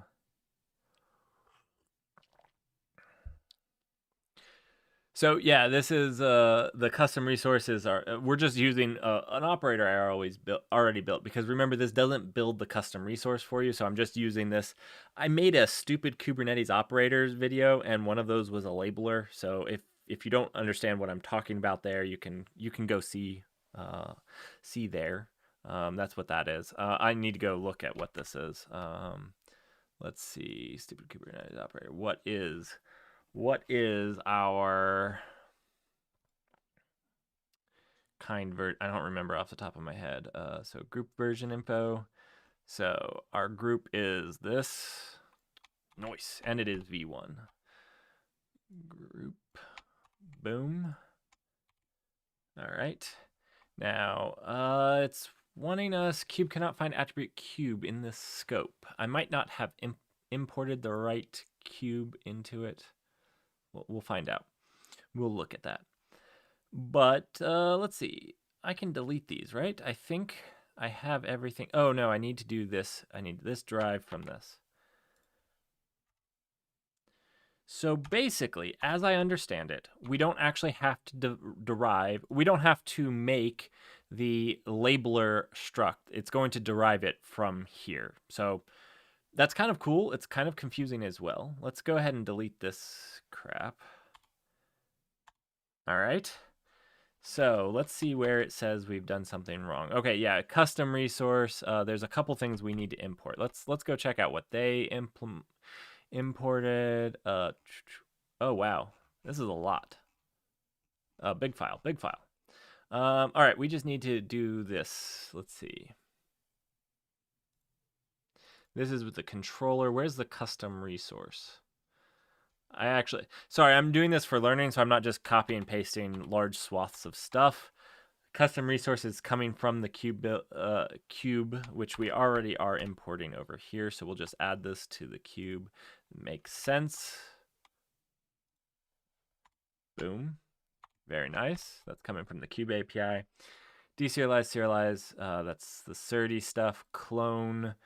Clone is an interesting one. So this, I'm sure anybody that's worked with the Kubernetes API will have dealt with this.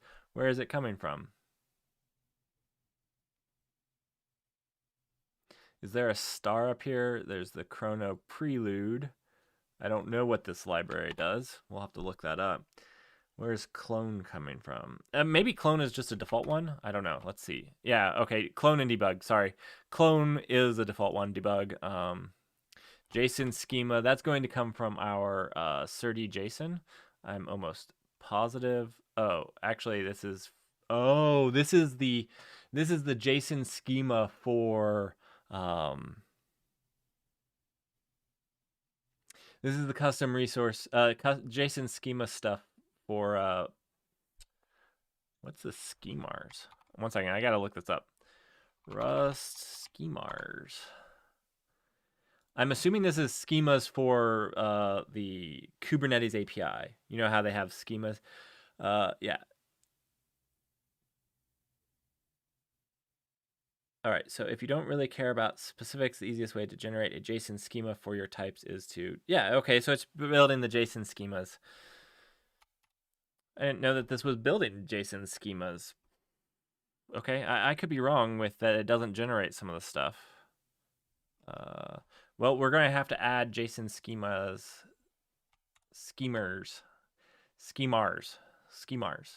Okay, let's include JSON schemars. Let's see, schemars version 8. Wait, there should be a link to like.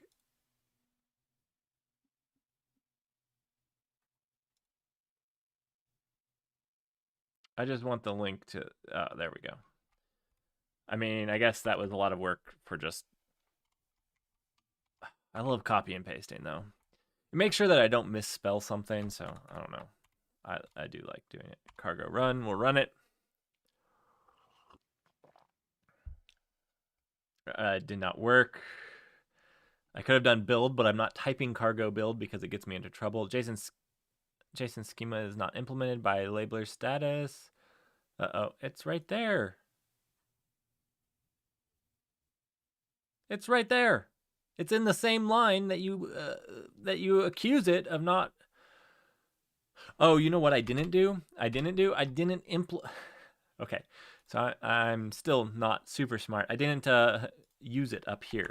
Let me actually check out what that. Yeah, this is the use statement we're looking for. Okay.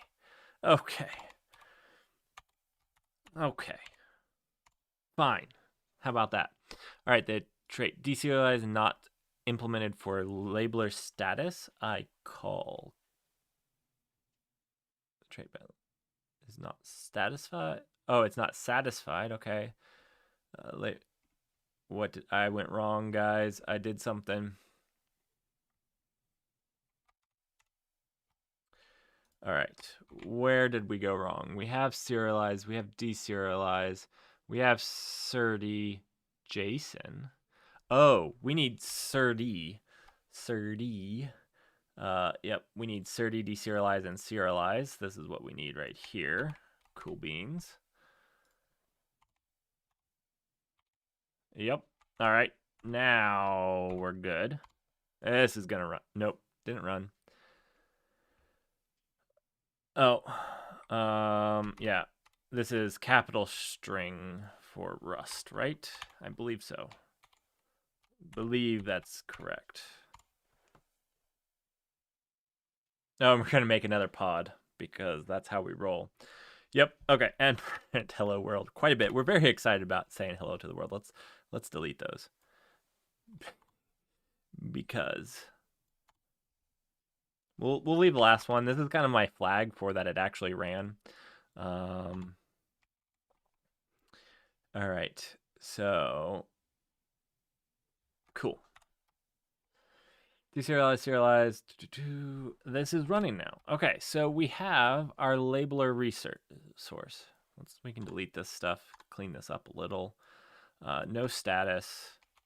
So now we should be able to make an API for the labeler. So let's do that. So that would be the same as, oh, not here. Let's go up here and let labeler API is going to be an API of labeler. This is what I don't know, is it needs to be the labeler. And we don't technically have one of those, but I think this works because I think the custom resource, because I think this kind, we'll see. We'll see if it works. It might not work.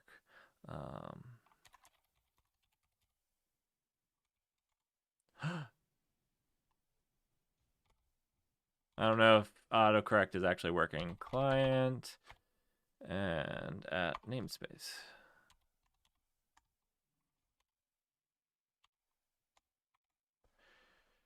Did I misspell it? No, I didn't. Oh, okay. So this consumes the client. So you can only have one. You'd have to create new clients for each one. Is that true? Is that right?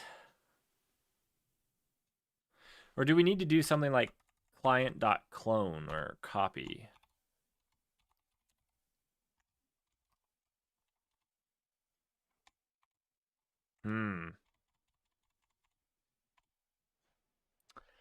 I'll need to look into that because that kind of seems crappy to have a client for every API. You should be able to share a client, right? Maybe you just create a new client for each API.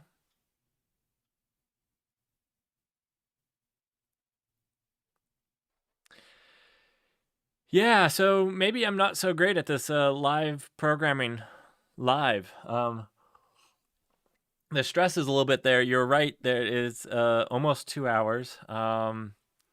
It has gone by kind of fast. I haven't actually gotten a whole lot done.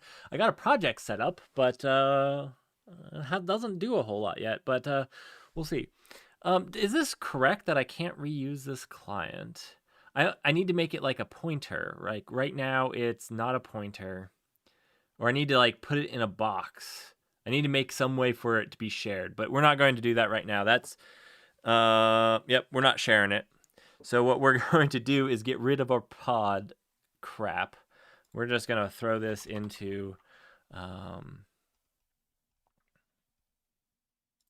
we're going to throw this into a comment for right now for reference.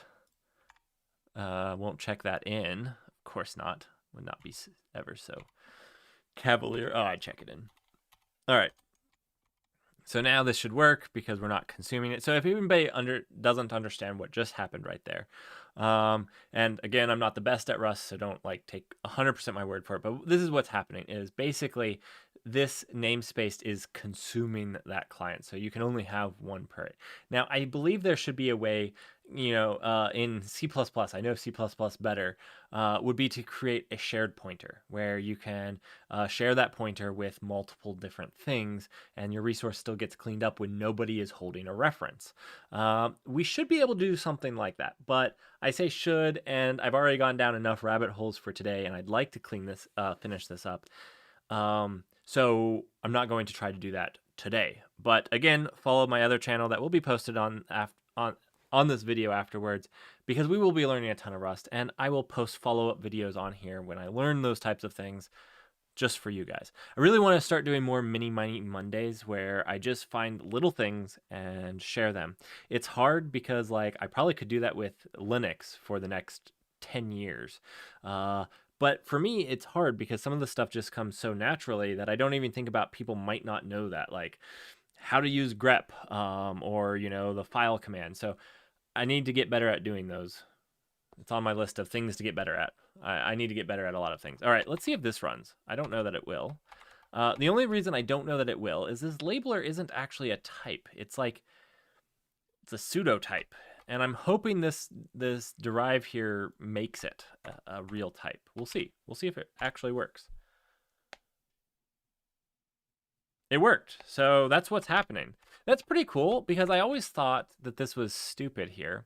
Whereas let's in Kubernetes, you always have this type. This never changes.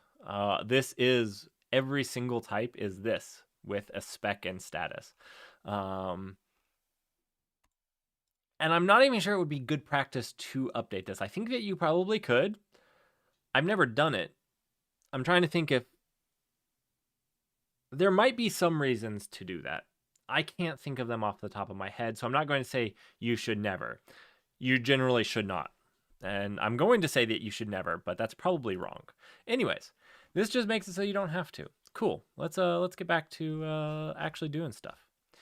All right, so in my examples, we can make a new controller that's going to take, let's see, let's find that. Where is the controller? I think it's like controller new. Yeah, controller new. So this is the foo API, I think. Let's see. What is foos? Yeah, they did a foo API. Oh, look. Okay, check this out. This is what I was calling for if I wanted to list all namespaces.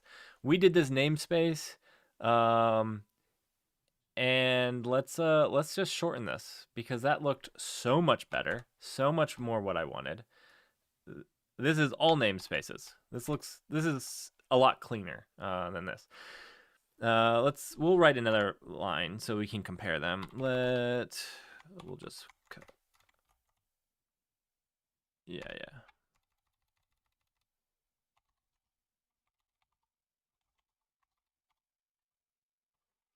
This is all we have to do, right? Yeah. Okay.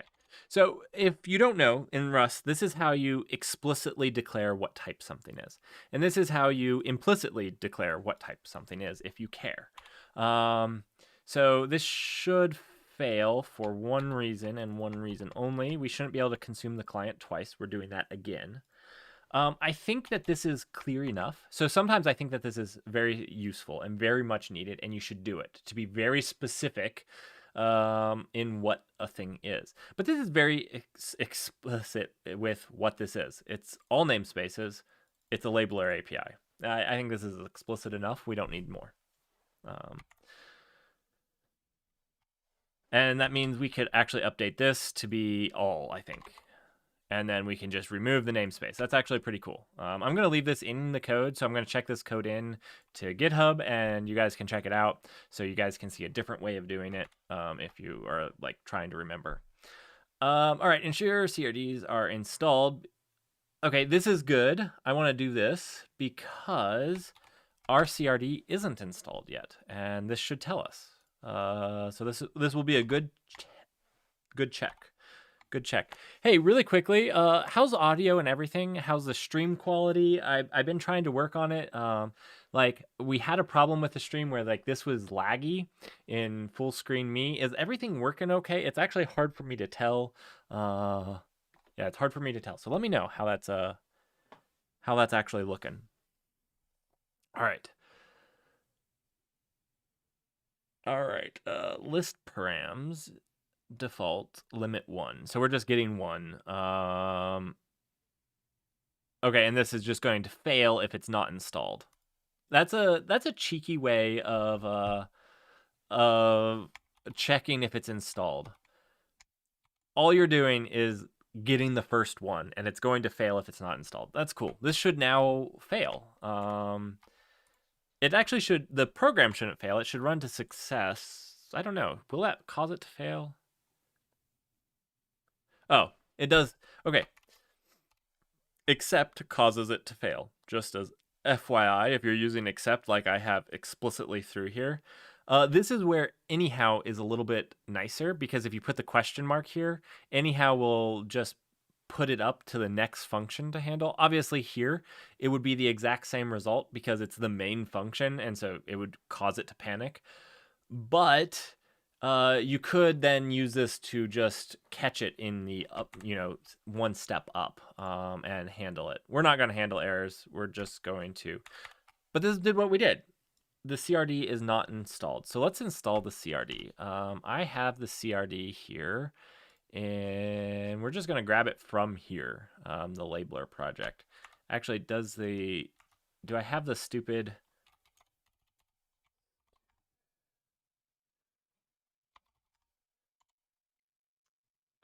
CD labeler.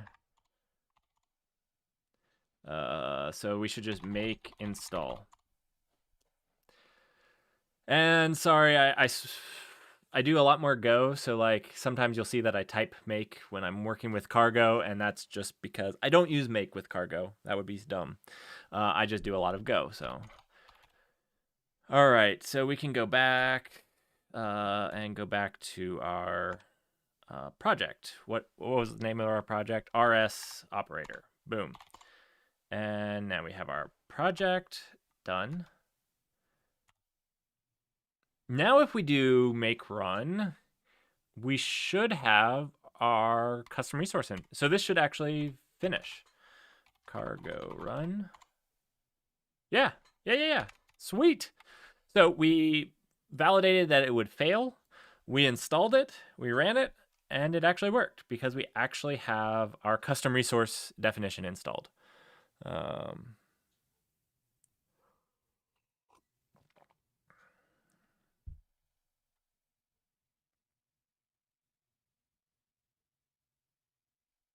So you're building a SaaS model. Assume pod autoscale is enabled. I want to bill customers only when the pods they run.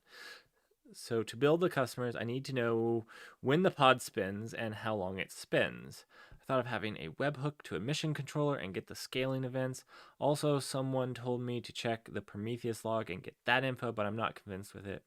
Okay, so first, cans definitely join the other stream where we're going to do like just general engineering, and like I said, we're going to start out with advent of code.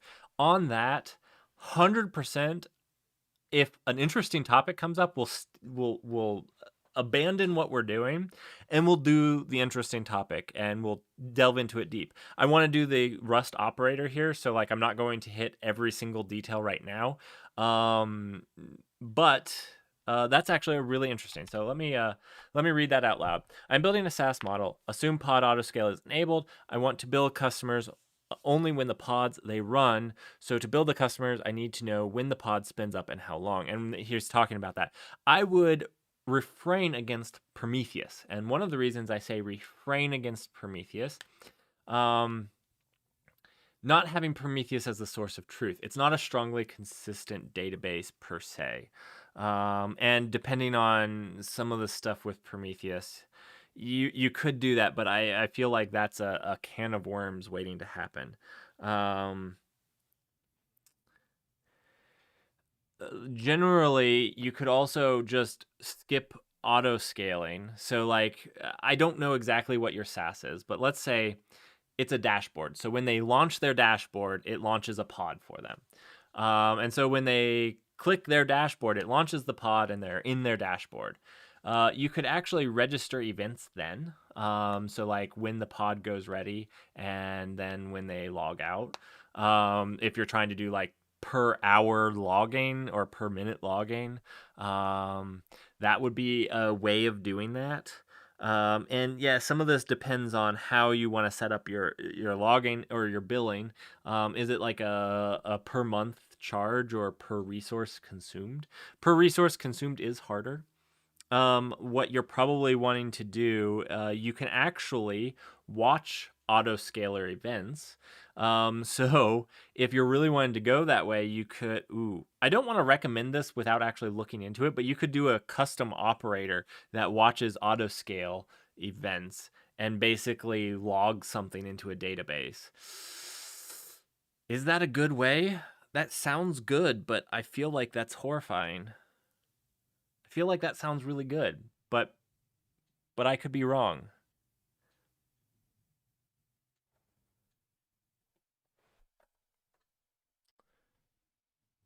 That's what I'm going with for right now. Don't quote me on that and don't hold me to that. Never listened to like auto scale events, but you should be able to. And it feels better than Prometheus.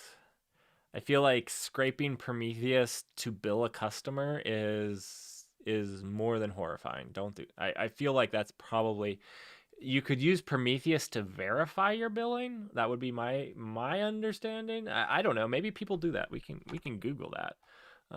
Do people bill from Prometheus? Do people bill from?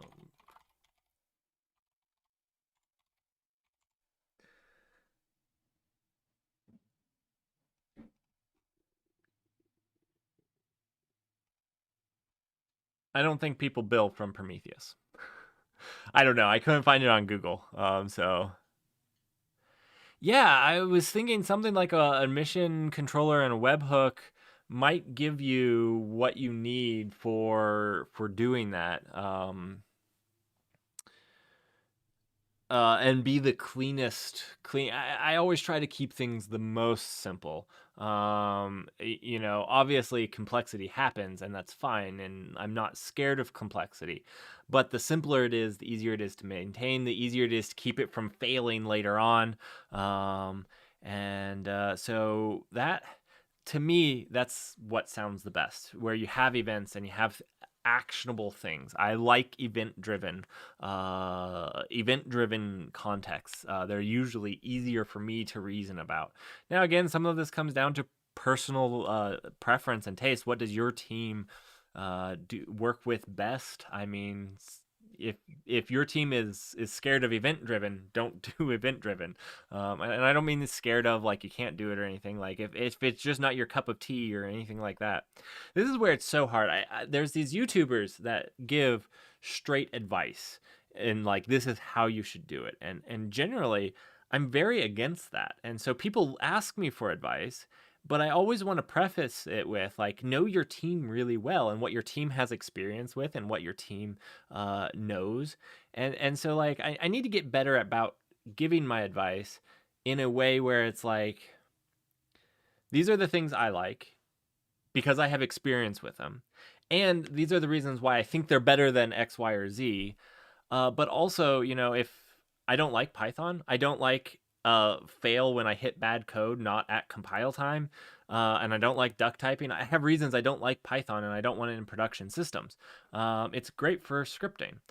But that does, if all of your developers are fantastic Python developers, you probably want to develop whatever it is in Python, even though that wouldn't be my main recommendation. So anyways, that's a struggle I have. Well, cool. Yeah, let me know how that works. And we'll jump back to our operator and yeah, join the other programming live streams and we might even be able to knock some of that out. All right. We're looking okay, we're ready to do our operator now. This is just a new controller. Okay, so what this is a little different than the Go. Basically, you create a new controller. There is no controller manager. Maybe that's something we need to create. There's just a controller, and you pass it this function, this reconcile function, which I think they put in a different folder, different file. So we'll go check that out. I don't think it's in here. Oh, it is here. Okay, let's copy this because it's actually a very specific function that they're looking for. All right, so they're looking for this specific function, which takes a labeler and a label. Okay. I think the rest of this is correct. So it's looking for this function, and you can name the function whatever you want. But where was that? Let's go.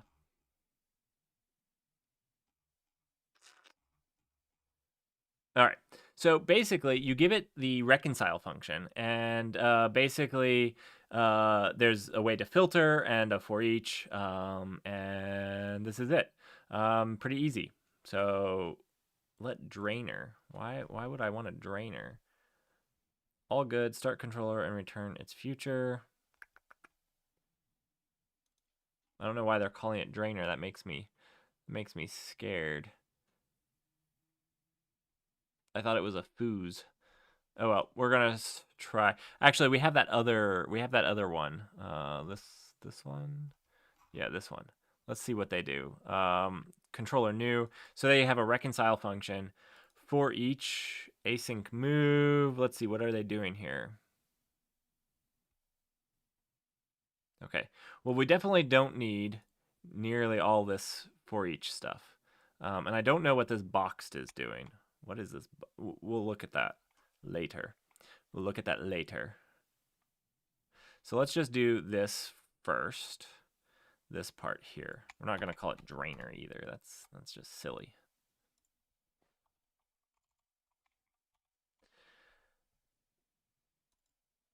We are doing this is our API. So labeler API right here. No, labeler API. And list parameters are just going to be the default ones. We don't need any list parameters. And we're going to reconcile, return error, and context. That seems, we have our reconcile function right up here. Doesn't do anything.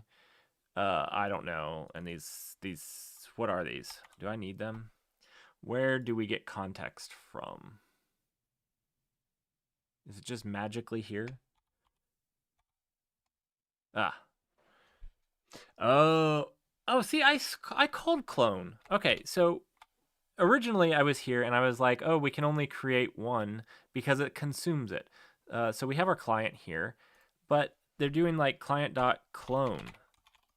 I did it with capital, guys. Ugh. I'm so used to Go. Go has screwed me over because a public one has to have a capital. And so I inherently try capital. But it was lowercase. So welcome to Rust. If I had good autocorrect and like if the Rust language server was actually running, it might not suck as much, but it hasn't been worked on for the. I need to go look it up because like I cannot believe that this hasn't been updated for a year. And I thought maybe I'm on the wrong one, but this is the language server. This is like the new one, right?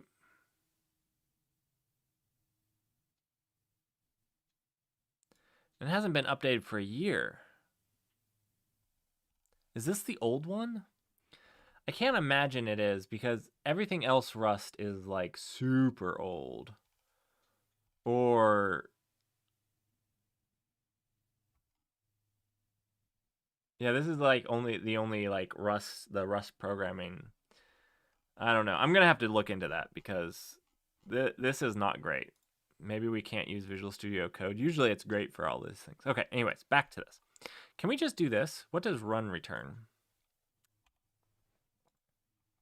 Maybe we need to build. Maybe we need to build cargo run. All right. Could not compile Rust due to previous errors. Oh, expected item. What item?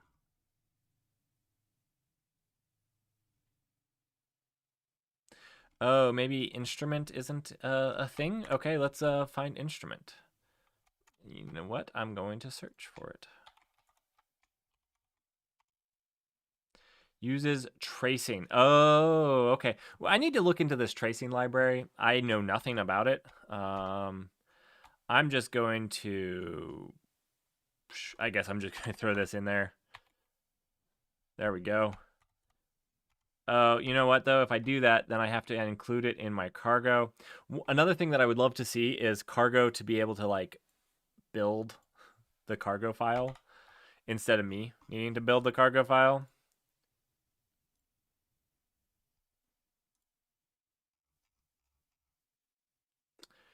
Tracing. I'm just going to throw this in there. I need to look up this because OpenTelemetry is important, and I'm glad that tracing supports OpenTelemetry. I just know nothing about the library as a general whole. So we're going to get this running and building and pulling those things in. We're going to go back to where we were and look at what we need to do.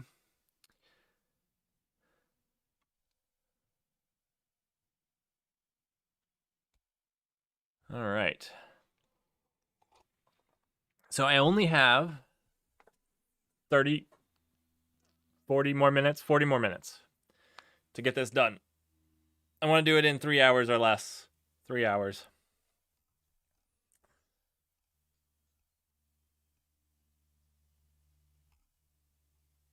All right. Did that build? Did that build? No. Expected item. Still. Well, boo.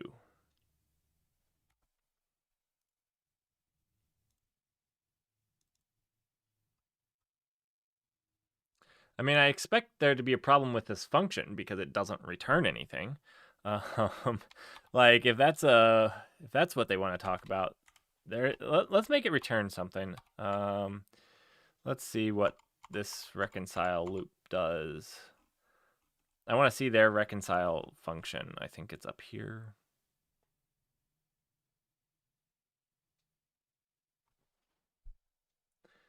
Let's see. So it returns a reconcile action and error. Can we just do like nil? I'm too used to bad programming from Golang. I'll just return a nil. Okay, so this is the requeue after and whatnot, this reconciliator action. So we can just do this. Okay, that's cool. I understand what this is doing now. We're just going to return this. Cool. Awesome. Where does reconcile... We have this, don't we? We have this included. No, we don't. Uh-oh. We also need to include this. I think this comes from the cube. That's where I'm guessing. It's a solid guess. Oh yeah, cube. Let's see. Controller, contact. Okay. I think actually we need to do all of this. We're actually just going to copy all of this runtime. Let's see. Runtime. Yeah, that's what I was worried. We don't have any of the controller runtime. Maybe that's been our problem. So let's now run this. It's still stuck on this. Oh, guys. I'm a dum-dum. I'm a dumb. Okay, I just don't do a whole lot of Rust. It just needs a hashtag. Funniest thing, my wife was looking at schools for graphic design, and in the graphic design there was like some programming in required for the class. There was some programming, and she came to me and she was like, Merrick, what is all of this hashtag stuff for? And I just broke down laughing because of course she was talking about hashtag C and why they kept talking about hashtag C, and I was like, oh, C#.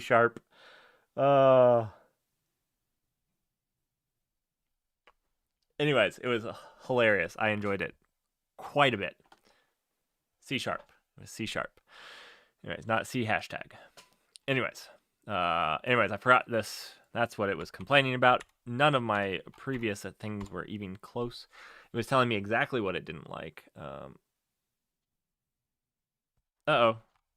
See, this is what you're going to get if you don't do the Tokyo thing. But I already did the Tokyo thing. Tokyo main.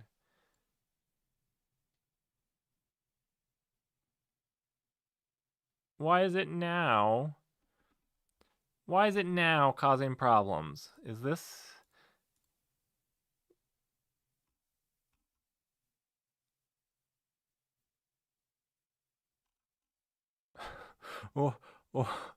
Why?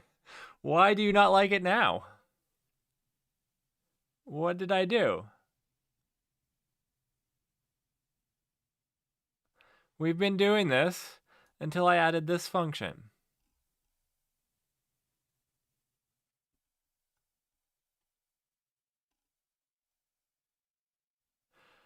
Maybe it's because I need to do like box. Is that what they did? They did something like that. Is it async? Reconcile, yeah. Let me see where they did this. They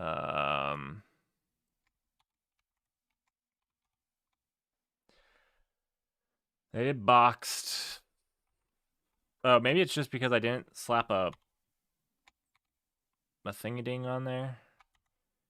And we get error policy and context. So let's do some of those. Context, we're going to do this.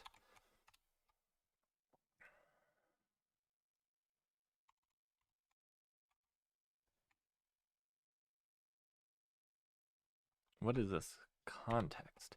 What is the context here? Okay, context new data. What data are we talking about?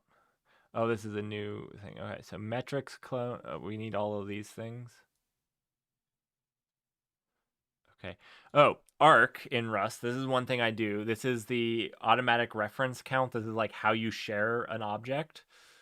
I have no idea what or why we need these to create an operator, but we're going to create some. And then we're going to try to figure out why we need this.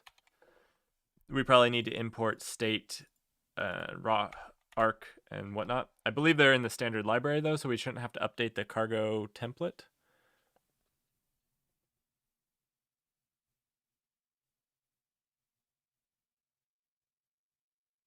You really like C#? I actually am a fan of C# too. I don't actually use it, but when they came out with, what was it? I think it's called the Roslyn compiler. Correct me. When they open sourced the compiler for C#, and I think it was called the Roslyn compiler, I actually really liked what it did, and I actually learned a lot from some of that code. And yeah, I think that C sharp, if you were going to go with a language like that, C sharp is one of the best. Now, I don't generally love garbage collected, but if I was going to pick a favorite garbage collected, now I use Go an awful lot because I work in the Kubernetes, so like I'm way better with Go than I am C sharp. But from what I see of C sharp, I could easily put it as one of my favorites, for sure. Is it the Roslyn compiler? I want to say that it is. Yeah, I do. I don't want to look it up on stream. Just correct me in the chat. All right. Let's see. Oh, we need arc. I want to say that this is part of the standard library collection. Yep. Synchronous arc. We don't need hash map. We'll delete that. No need to include things we're not using.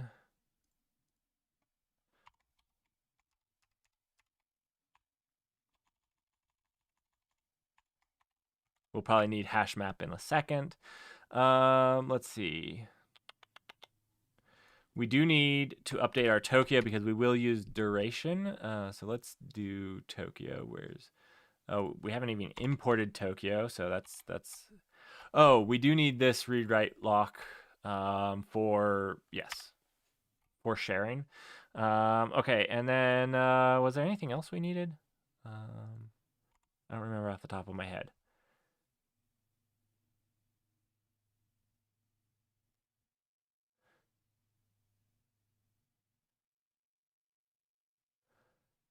All right. So let's see. New function control. Okay, so we got arc, read write lock, state. I did not import state. I don't even know what this is in. So let's check state. Oh no. Not imported.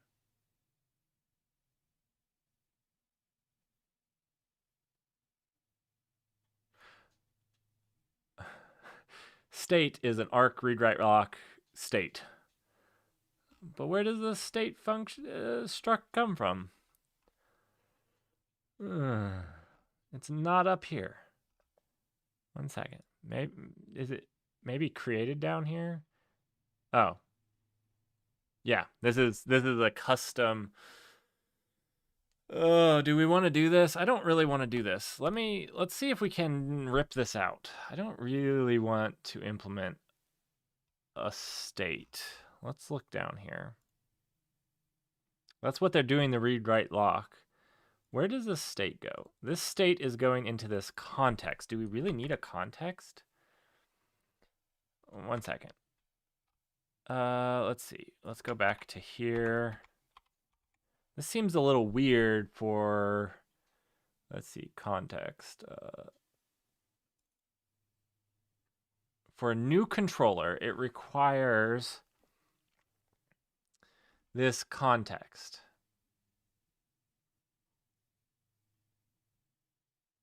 And this context requires a state. But how can this context require a state? Oh, it requires a data, which requires a state. Where's this data? Is this data coming from here? I don't want to make a custom state right now. Oh, so basically this is like any object. Can we just leave this as nothing? I want to do that. I want to try that because honestly, I don't feel like I need to. Can this just our metrics and can that be our data? Can it? Okay, let's we gotta create our data struct up here. This is getting a little messy.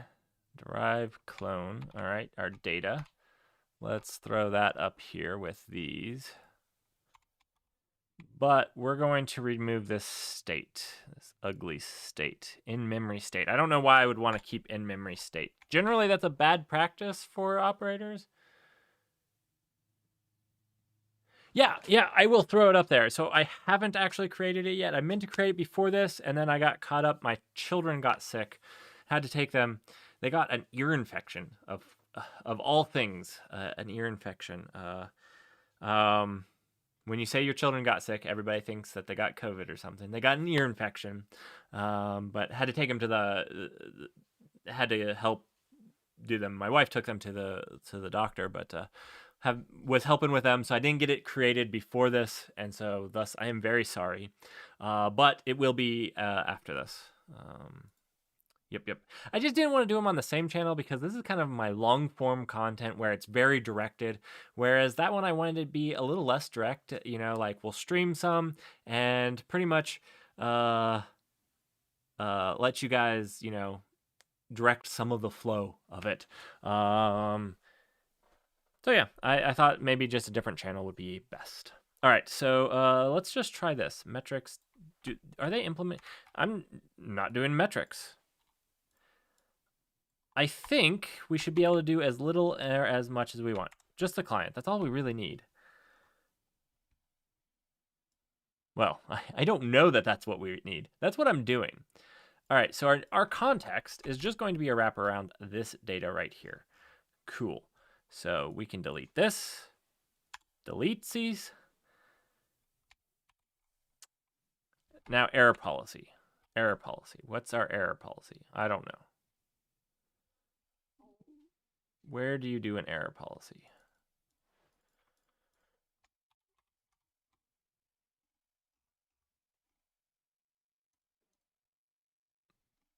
Oh, this is just a function for error. Okay. Cool. Let's do this.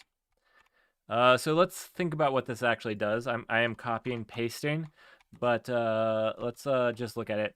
So this is a function that takes an error and the context, the data, which could hold state, and the action to do. And so basically, I think what it's doing is just returning.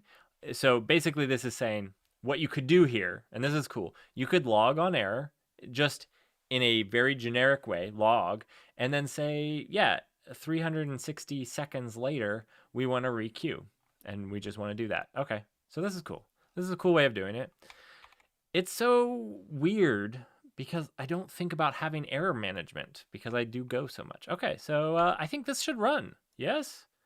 Yes? Let's try running this.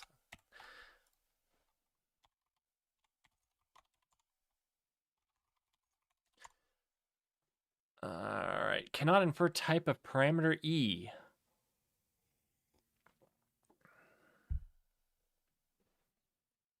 Cannot infer type for parameter E declared on the enum result. So OK was returning a result.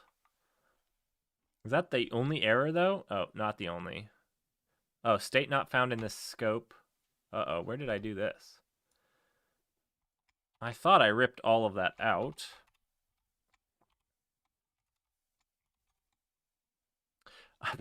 Right there. Right there. I also did new metrics, which I ripped that out too. Okay. We'll name this labeler. The labeler. Cool beans. And let's run this again, see where that fails.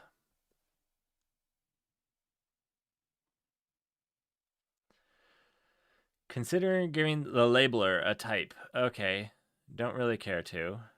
Annotations needed. Why? I don't know. Cannot infer type of the parameter E. Are they talking about the reconciliar action? Seems like it's... Let's go take a look at that. Okay.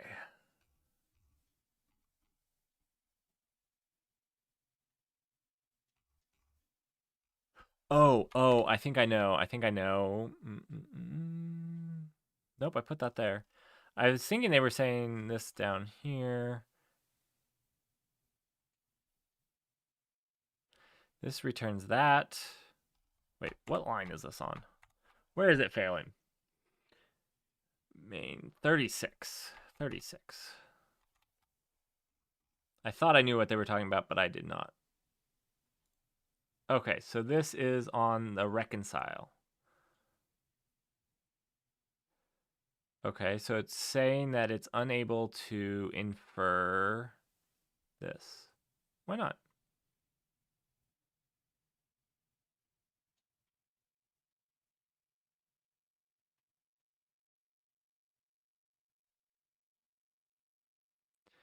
It doesn't need to infer it. I'm declaring what it is.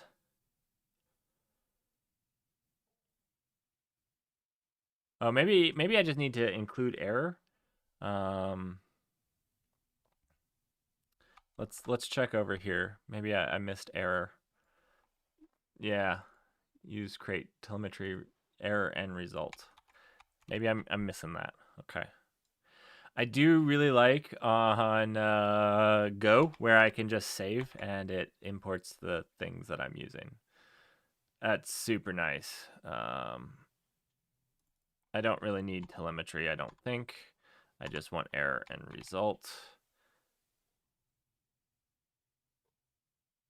Okay, no error in root. I think that means that I need to jump over here and look at the cargo.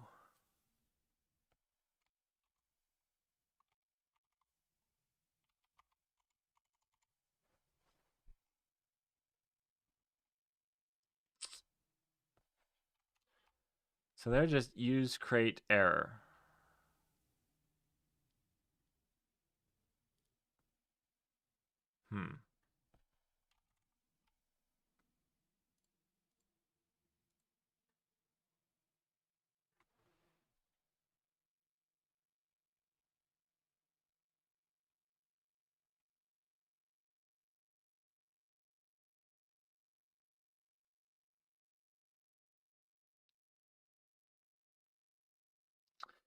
Well, creating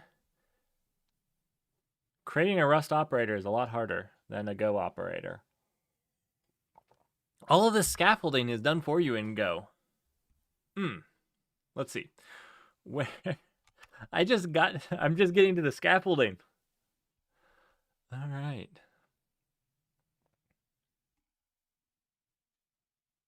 Oh wait, maybe this needs to be at the top.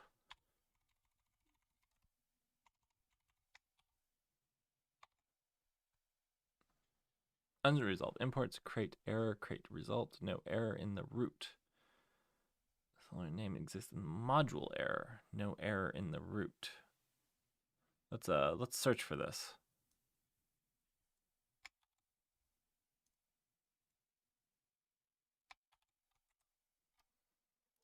All right.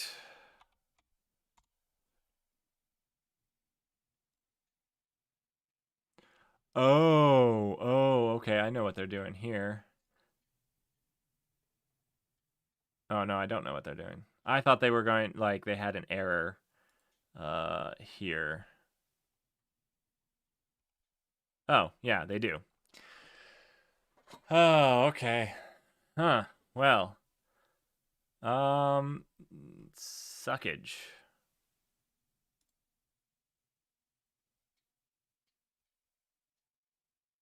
Wait. This isn't even the same thing. Holy crap. What did I get myself into?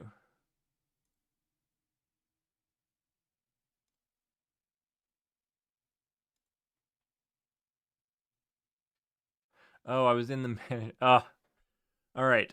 Let's see if we can't figure this out not using that. So there's this other one here, which did it a little differently. So let's do that one. Because I don't want to import. Yeah, like this is using their own crates, so we don't want to do that. We wanted to keep it as simple as possible. So where was this getting upset with?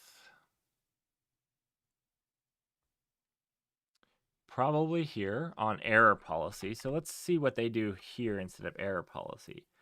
On error. Where's the on error function?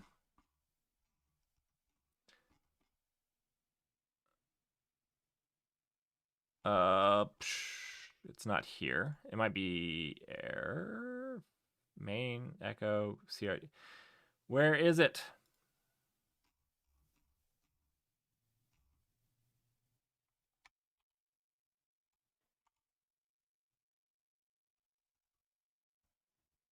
Oh, wait. I didn't see this little dot. Okay.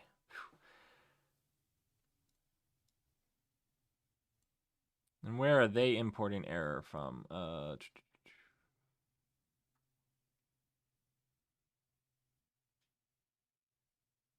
Nowhere.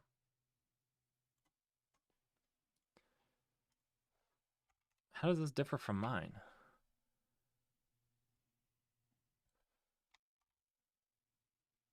Oh, no, I don't. Let's see. On error, there is just an error. Can't find error in this scope. Okay. Other than that, ours looks the exact same except for timeline. So where are they getting error from? Tell me. Oh, you know what? I'm going to be angry if they have just a custom yeah, they do. All right, you know what? So we're just going to copy this because it's a short, easy, and we're going to put it right beside here. So this isn't a standard. I thought it was a standard thing that they were using, but it's not. It's their own error. Derive this error. Okay, so they are using this error as well, which I don't know what this is, but it's a... I saw it in their TOML. Here, this error is somewhere in here. This error. Custom error definition and convenient error mapping. So seems cool. Never used it before. We're going to use it now because everybody's using it. All the cool kids are. I'm a cool kid. You're a cool kid. And thus we use it. All right. So works. Yes. Yes.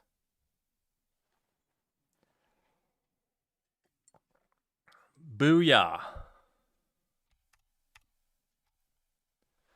Got it working. All right, so we have our controller. We ran it boxed. I don't know what the word boxed means. Let's go look that up before we're just boxing things.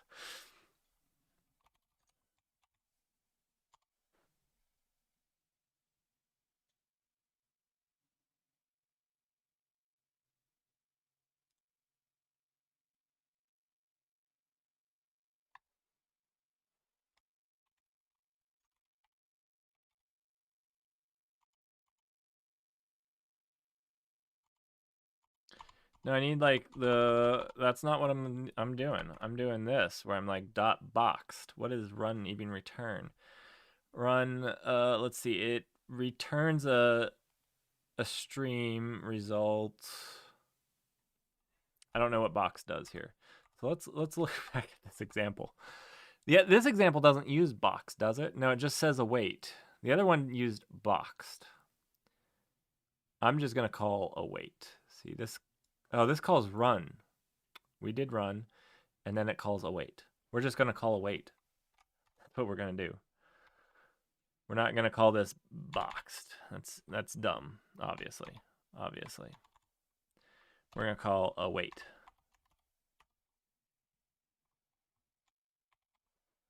See, it should complain.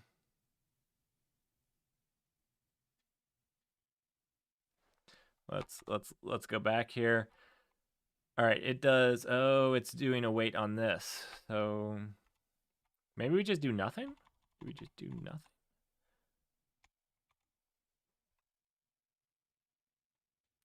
Now, if we do just nothing, my assumption is this consumes the thread and continues to reconcile, but it exits. So that's not true here. They do a for each here. I don't know that we need to do the for each. Controller comes from kube runtimes, create, and manages the reconciliation process. It requires the following information. The API, we got it that. List parameters. We gave it the default list parameters.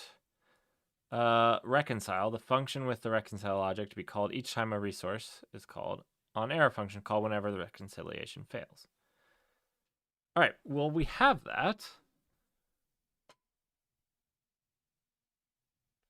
I mean, we can do this here. We can put this for each. Maybe we need to do, I mean, run is returning a result. Oh, I think I understand. Let's talk about this. Maybe. You guys can learn how much I don't know about Rust. So, for each is going to run on each one of these results. And so this is probably the thing that's going to hold the thread open. And in the other one, we were doing something with box, which I'm not sure really what that was doing. Let's see if this works, because if this actually works, then we can dig into what the other one was doing and why.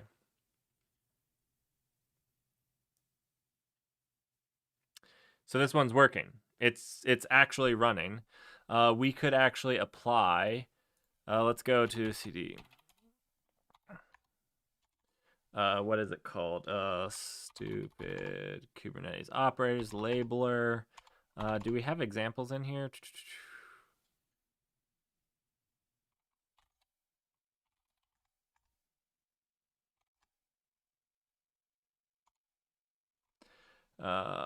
Let's see. Line config samples, null labeler. Yep. I'm a dum-dum.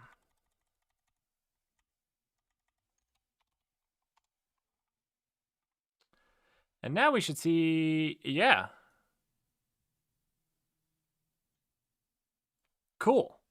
Our reconciler actually was running. I mean, it didn't do anything useful, as our reconciliation loop is just this right here.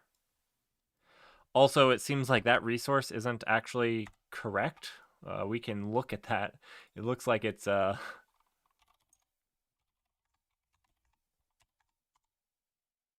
has a label.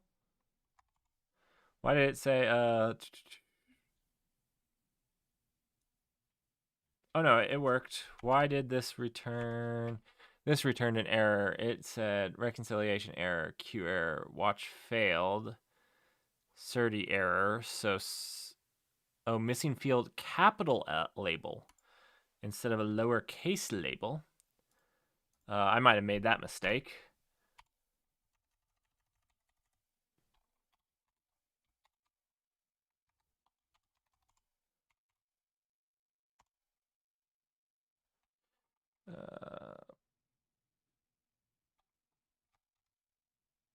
Interesting here. Interesting. So my custom resource is a lowercase l. Now, what I think this is doing is the serialization into Certi. So I think Certi has, when we made this struct here, I think we can label this, you know what, okay, this is me probably just being really stupid again, and this is where in Go, to make it public or useful, I had to make it capitalized, and thus I did. But here, I just need to make it lowercase because Certi is going to look for the exact thing. So let's stop this madness. Let's go back over here, delete this resource, kubectl delete.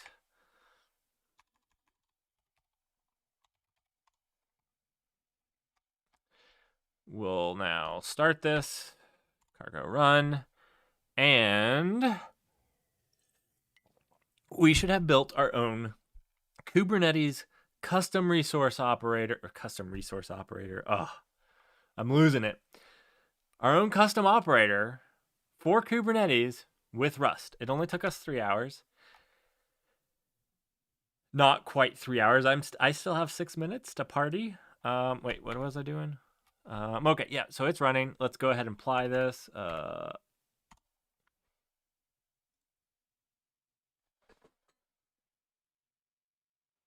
And we have done it. Mission accomplished. There you have it. I will get this posted very shortly to GitHub.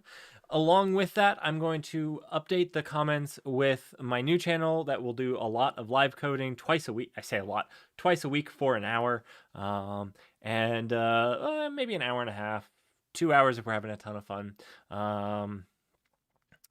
But probably most likely an hour, because the other hour I really have for recording videos and working on scripts for videos, so I don't really want to dig into that.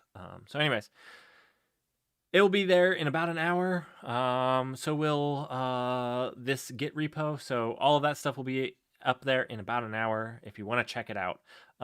We didn't do a whole lot. We just made, basically, when you use KubeBuilder init and you init a project with KubeBuilder, we basically did that. That's what we have. I'm interested in maybe in some of these projects. Starting the December 2nd, one of them is going to be a KubeBuilder based project for Rust, because I actually think Rust is a better thing to make into Kubernetes operator with. It has no garbage collection overhead, and it has strong memory consistency and no garbage collector. I think I said that twice, but that's good. And is statically typed. So I think it's actually a really good way to use it. We just need a few more tools around it. So yeah. Anyhow, thank you everyone for joining me. I had as much fun as you can have while using a language you're not normally using in front of a live audience. There's only so much fun to be had there, and I had all of that fun. So it was good. It was good hanging out. Thanks for chatting. Thanks for coming and hanging out. I appreciate all of you quite a bit, and let me know if you have a challenge for next month. I'm running low on challenges. I would love to have a fun challenge you guys have. It doesn't need to be Kubernetes related. It could be something else. So let me know in Discord if you guys have a challenge that you would like, and we'll do one of them. I'll make a poll, and whichever one gets the highest on the poll, that's the challenge that we'll do. No matter how ridiculous it is, as long as it doesn't cost me copious amounts of money. I have a limit of $10 per challenge that it can cost me. Maybe if I ever made money off of this, I would up that, but that would require more people watching. But right now, I'll only lose $10 a month on the challenge. That's the one restriction to the challenge as of right now. All right. Anyhow, thank you, everyone. I had a blast. I hope you did too. And I will see you next month for a challenge or on the live stream if you guys like. Otherwise, I'll make some videos, and hopefully you guys enjoy watching those videos.